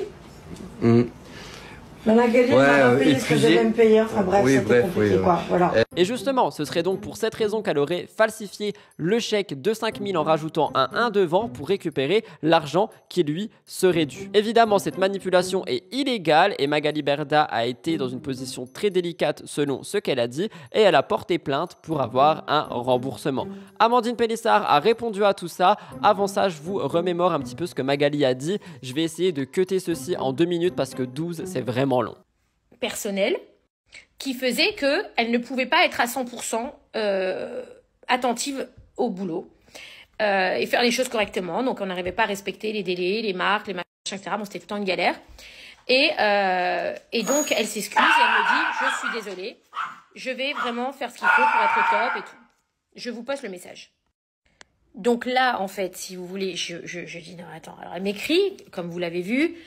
Voilà, je voulais acheter à manger à mes enfants. Alors, je comprends que la vie est difficile. Je comprends que la vie est compliquée. On parle pas de 1 500 € comme beaucoup de gens qui gagnent en France et qui ont beaucoup d'enfants et que c'est difficile et je l'entends. On parle quand même de sommes qui sont conséquentes. Ça justifie pas de trafiquer un chèque parce qu'elle m'écrit « Je voulais acheter à manger à mes enfants. » Mais 5 000 €, ça suffit pour acheter... Bon bref, après peut-être pas, je suis peut-être folle, mais je me dis c'est quoi ces explications? Enfin, c'est lunaire. 5 000 ou 15 000 pour acheter à manger. Enfin, il y a des gens aujourd'hui, ils galèrent vraiment avec 1 500 €. Enfin, faut arrêter de trouver des excuses toujours là où il y en a pas. Enfin, je veux dire, il y a des gens, ils sont pires que nous, les gars. Enfin, je sais pas, nous, on a de la chance, tu vois. C'est une chance, oui. T'as une famille nombreuse et c'est difficile. Et ça, je l'entends et je le comprends. Avec un salaire normal en France, c'est dur. Mais avec les sommes qu'on gagne, nous, ou qu'on a pu gagner à un moment donné, la moindre des choses, c'est de pas se plaindre, de pas trafiquer des chèques. Enfin bref, mais passons, c'est son excuse parce qu'elle est peut-être mal dans sa peau, parce qu'elle a des soucis. Amandine a dit si elle payait ce qu'elle devait, on n'en serait pas là. Le fait est qu'effectivement, elle nous devait 15 000 balles. À un moment donné, il faut qu'elle paye. Elle a réagi effectivement à ce que Magali a dit. J'ai pu retrouver ça sur le compte de Lily Lapestouille. Je vous laisse écouter. Coucou, donc écoutez, on vous fait une petite story. Sincèrement, je n'avais pas spécialement le besoin ni l'envie, mais on va le faire parce que Madame Berda trouve utile encore une fois de s'afficher. Alors oui, moi, comme je l'ai dit hier, ouvertement, avant même qu'elle prenne la parole, j'avais mis un 1 devant un 5 sur le chèque. Effectivement, c'était pas bien, il fallait pas le faire. Néanmoins, elle me devait beaucoup d'argent depuis un bon moment. Il faut savoir que le problème avec Magali, et Alex peut vous confirmer, c'est qu'elle ne m'avait pas fait de contrat. On était en plein tournage des Pélissards à Saint-Tropez. Donc c'était en juin 2022. Ça 2022, ouais, c'est ça. Juin 2022. Bon, elle m'a dit, je te propose un fixe, un salaire fixe minimum. Donc j'ai dit, bon bah ok, elle me propose un fixe. Que je fasse le nombre de postes nécessaires ou pas, sachant que en première intention, sur la première fois que j'étais en collaboration avec elle, j'étais payée au poste. Là, elle me propose un fixe. Et en fait, après, elle n'arrête pas de me dire que je suis pas assez rentable parce qu'elle me vend pas assez de postes. Donc je dis ok, mais bon, moi, j'ai quitté l'event pour venir chez toi parce que tu m'as proposé ça. C'est vrai que pour le coup, autant chez Magali, il y a toujours eu des problématiques de paiement, etc. Chez Wesley, jamais. Sauf que j'arrive, donc c'était au mois de juin, et donc je demande le contrat. Sauf que le contrat, je ne l'ai jamais eu. Jamais. Jusqu'en... Ça a pété quand? En novembre? Octobre-novembre? Ouais, octobre-novembre. Voilà, de juin à octobre-novembre, je n'arrivais pas à avoir le contrat. À chaque fois, il y avait une excuse. Et la comptable elle est en vacances, et la comptable elle est en maladie. Oui, attends, j'aurai le contrat de la comptable tel jour. Et au début, donc c'était oui, c'est Shona Evans, etc. Et après, elle me dit non, en fait, c'est notre société qui te paiera. MB Conseil, machin. Par chèque, donc on te fera en fait des chèques, pas des virements. Alors, en fait, ce qui était bizarre, c'était que des fois, il fallait que je fasse des factures au nom de MB Conseil, et des fois, il fallait que je fasse des factures au nom de Shona Evans. Alors, quand c'était au nom de Shona Evans, c'était par virement, et je vous cache pas que jamais aucune entreprise, jusqu'à maintenant, hein, et encore là maintenant je suis en indépendante, jamais personne m'a payé en chèque, on m'a toujours payé en virement. Et en fait, des fois, il fallait que je fasse des factures au nom de Shona Evans, des fois au nom de MB Conseil, qui est une autre société qui était au nom de son conjoint. Et effectivement, bah, comme je l'ai dit hier avant qu'elle-même le dise, moi, effectivement, au bout d'un moment, j'ai bien devant un chèque. Pourquoi? Parce qu'en fait, elle me devait de l'argent qu'elle ne me payait pas. Elle me devait des fonds qu'elle ne me payait pas. Et ouais, au bout d'un moment, j'en ai plein le cul. En fait, comme je pense comme tout à chacun, en fait, quand on te donne de l'argent, t'en as ras-le-bol. Donc, alors c'est pas la bonne solution, hein, je dis pas que c'est la bonne solution, que c'est la bonne façon de se comporter. Mais par contre, cette femme-là, si elle payait ce qu'elle devait, on n'en serait pas là, en fait. Cette histoire, la chute de Magali Berda, ne cesse jamais d'avancer finalement. Je vous donnerai des nouvelles, je vous tiendrai au courant au fur et à mesure. J'aime bien faire des gros points dans mon émission parce que je sais que vous préférez MTT, donc ça me permet vraiment de pouvoir vous expliquer en détail tout ce qui se passe sur une semaine. Même s'il y a eu des petites vidéos enquêtes, des petits reacts et tout ça, au moins ici vous avez toute l'information avec un grand recul. Vous me direz ce que vous pensez de tout ça. Et enfin, je termine avec un petit documentaire finalement de Maeva Guénam en Chine. Il s'est passé énormément de choses. J'ai pu tout retrouver grâce au compte du blogueur DumpFR qui fait un travail de dingue. Franchement, il prend tous les magnétos possibles et inimaginables de Snapchat, il cut tout pour que ça fasse vraiment des histoires. Et justement, je vais en faire un documentaire ici. Il se passe énormément de choses, Maeva Guénam, depuis qu'elle est en voyage en Chine. Alors premièrement, elle a payé avec ses yeux, elle n'en est pas revenue. Un outil technologique révolutionnaire qui va peut-être arriver dans nos pays également. Je vous laisse regarder. Ici, par contre, c'est trop bizarre en Chine. On est dans un magasin et en fait, ils prennent ni la carte bleue ni l'Apple Pay. Vous savez avec quoi il faut payer? Il faut télécharger une application et vous payez avec vos yeux. C'est une dinguerie. Voilà. Les cartes bleues, elles ne passent pas. C'est vos yeux, il faut faire une application. C'est une dinguerie. Elle a également voulu apprendre le mandarin, seulement ça a été vu comme un manque de respect et honnêtement je peux comprendre, on en a discuté sur les réseaux sociaux et je trouve qu'on est sur un manque de respect. En fait c'est la manière dont elle se comporte. C'est pas le fait qu'elle veuille apprendre la langue, ça honnêtement il n'y a aucun souci, bien au contraire c'est très bien. Mais si on fait un parallèle avec des influenceurs et des influenceuses qui vont dans d'autres pays et qui cherchent à apprendre des mots, à comprendre un petit peu la langue, ils n'ont pas le comportement que Maeva a, comportement moqueur. Je vous laisse regarder. Au contraire, un Algérien qui nous a reconnus. Et il parle chinois. Comment on dit mille? Et comment on dit l'effroi? Oui. Landa. Et il y a des aides partout. Ah, moi je suis très faible, très fatiguée. Ah, comment on dit? Incroyable. Please. Please. Comment on dit chargeur? Ok, mais comment on dit dans moi un chargeur? iPhone 15. dit bonjour? Comment on dit vous êtes belle? Vas-y,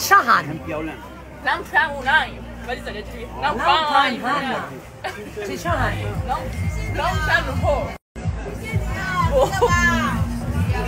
Comment on dit? C'est bon, ma femme est chef la thune. Ah. Comment on dit bisous à ta femme en chinois? On veut faire un bisou à ta femme. Comment on lui dit?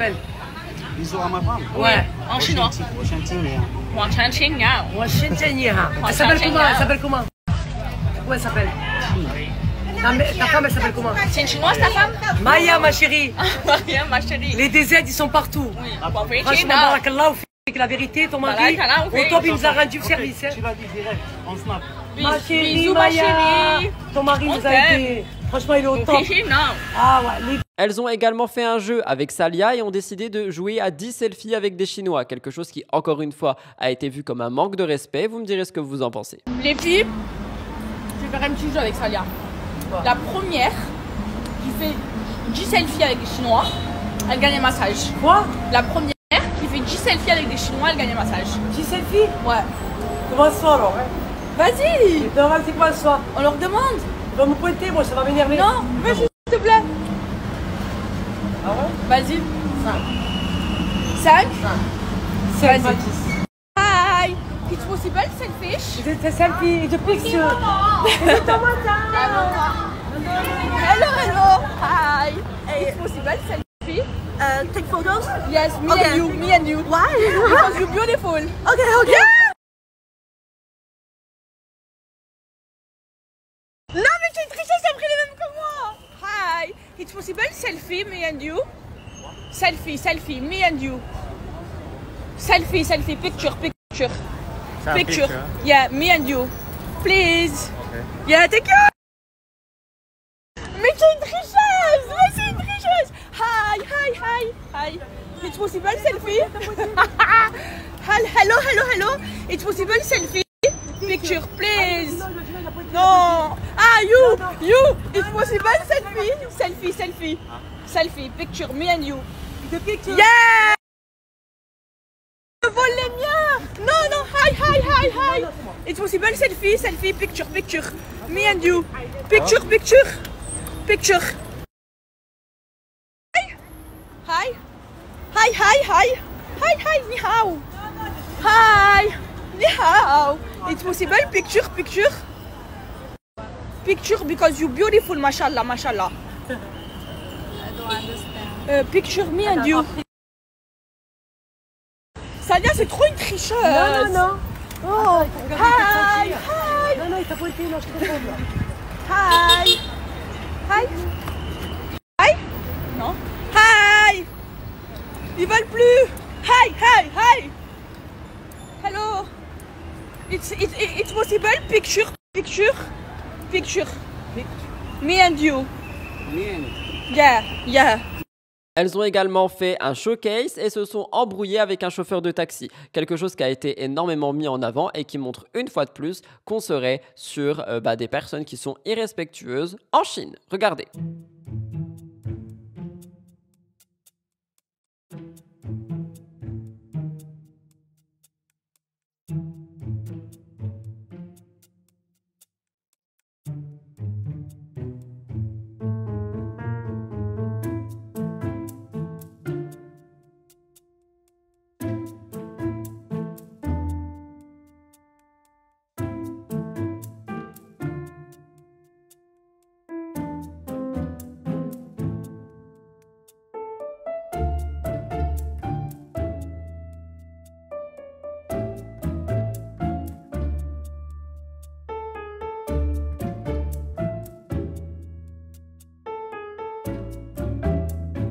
Alors je vais réagir par rapport à toute cette question de irrespect, c'est revenu énormément. Il y a beaucoup de gens qui disent après on s'étonne pourquoi est-ce que les Français sont mal vus, pourquoi est-ce que dès qu'on va en voyage à l'étranger on nous regarde bizarre, etc.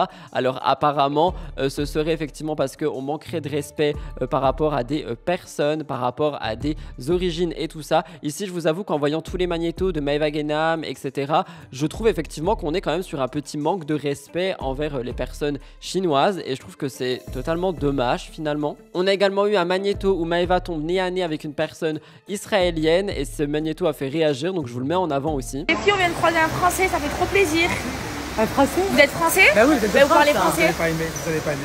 Pourquoi? Je suis israélien. Et alors? Ouais. Il faut pas, non, il faut pas tout mélanger. Ouais. On mélange pas tout, nous, c'est faire la part des choses. Mes filles m'ont dit si tu les vois et tout. Vous les connaissez Tu en feras un face gros une bisou vidéo? à ta fille. C'est vrai? Ouais. Bon, Ça me fait trop bizarre de croiser des Français. Je suis ta Marseillaise préférée? Oui. Moi je suis avignonnier. Ah. Estelle, celle qui travaille à la Valentine, c'est bon. Ah, je l'aime trop. Je l'aime trop, c'est trop ma chérie. C'est vrai? Ben, tu lui feras un gros bisou. Ça fait drôle de croiser des Français, de faire des photos. On n'arrête pas de aussi. croiser des Français, s'il te Ouais. plaît. Il y en a beaucoup, des salons. Le business. Mais surtout, la raison de leur venue serait parce que elle voudrait, donc elle avec un S, Salia et Maëva, faire un petit peu comme du AliExpress, c'est-à-dire trouver des revendeurs grossistes par rapport à des produits. Ça peut être des produits électroniques, des vêtements ou peu importe, mais ici j'ai entendu parler de tablettes surtout, pour les revendre à moindre coût. Donc en fait, elle voudrait faire du AliExpress, si j'ai bien compris, peut-être pour ouvrir de nouvelles entreprises, étant donné que les placements rapportent moins. C'est quelque chose que Maëva a mis en avant. Je vous laisse écouter. Oui, les filles, c'est ce qu'on est en train de faire avec Salia. Mais on va pas vendre nous-mêmes. Bon, en gros, on est ici avec Alex. Alex, c'est un businessman. Et en gros, Salia et moi, on regarde les produits. On teste les produits. Et après, on lui dit quels produits nous conviennent et peuvent convenir à nos communautés. Et en fait, là où on est en Chine, à Guangzhou, c'est là où on fait du commerce, c'est là où tout est fabriqué, c'est là où il y a les usines. Et là, on se rend dans des usines de high-tech. Donc là, on va avoir une tablette, les filles. Vraiment, elle est trop bien et on va la tester. Et enfin, une dernière vidéo qui vient de sortir où on entend Salia qualifier un chinois de Jackie Chan montre une fois de plus qu'on serait sur du racisme. Waouh! Salia, regarde! Waouh, le ninja! Oh, Bruce Lee! Oh, de Jackie Chan! Me too! Tiens ça, Alex! Ah oui, donne-moi un billet, je donne. Oh, non, viens Salia! Alex, tiens-nous ça! On va faire pareil que lui! Non, mais non, tiens comme ça! Pas. Oui! Je donne tout ça? Ok, Alex, c'est final. C'est de Jackie Chan! Attends, et nous... de Bruce Lee! Allez, essaye, Salia! Non, c'est de Bruce Lee! Toi, tu sais pas? Et de Jackie Chan! C'est good! C'est good job! Jackie Chan! Tu peux pas faire comme lui, là. Jackie Chan! C'est de Bruce Lee! Mais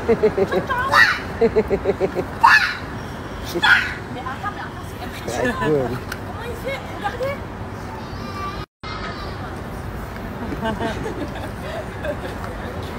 C'est de Jackie Chan. C'est de good job. Quoi qu'il en soit, leur voyage est beaucoup critiqué. Je peux comprendre pourquoi. Vous me donnerez votre avis dans les commentaires par rapport à celui-ci. Mais s'il vous plaît, restez respectueux envers Maëva et envers Salia. Voilà tout le monde pour le MTT de cette semaine. J'espère sincèrement qu'il a pu vous intéresser et vous plaire. Si c'est le cas, n'oubliez pas de liker, commenter et partager. On se retrouve la semaine prochaine pour de nouvelles actualités. Je vous souhaite un très bon dimanche ou début de semaine suivant quand vous m'écoutez. Je vous aime d'amour et à très bientôt. Profitez du soleil. Mettez de la crème solaire, n'oubliez pas.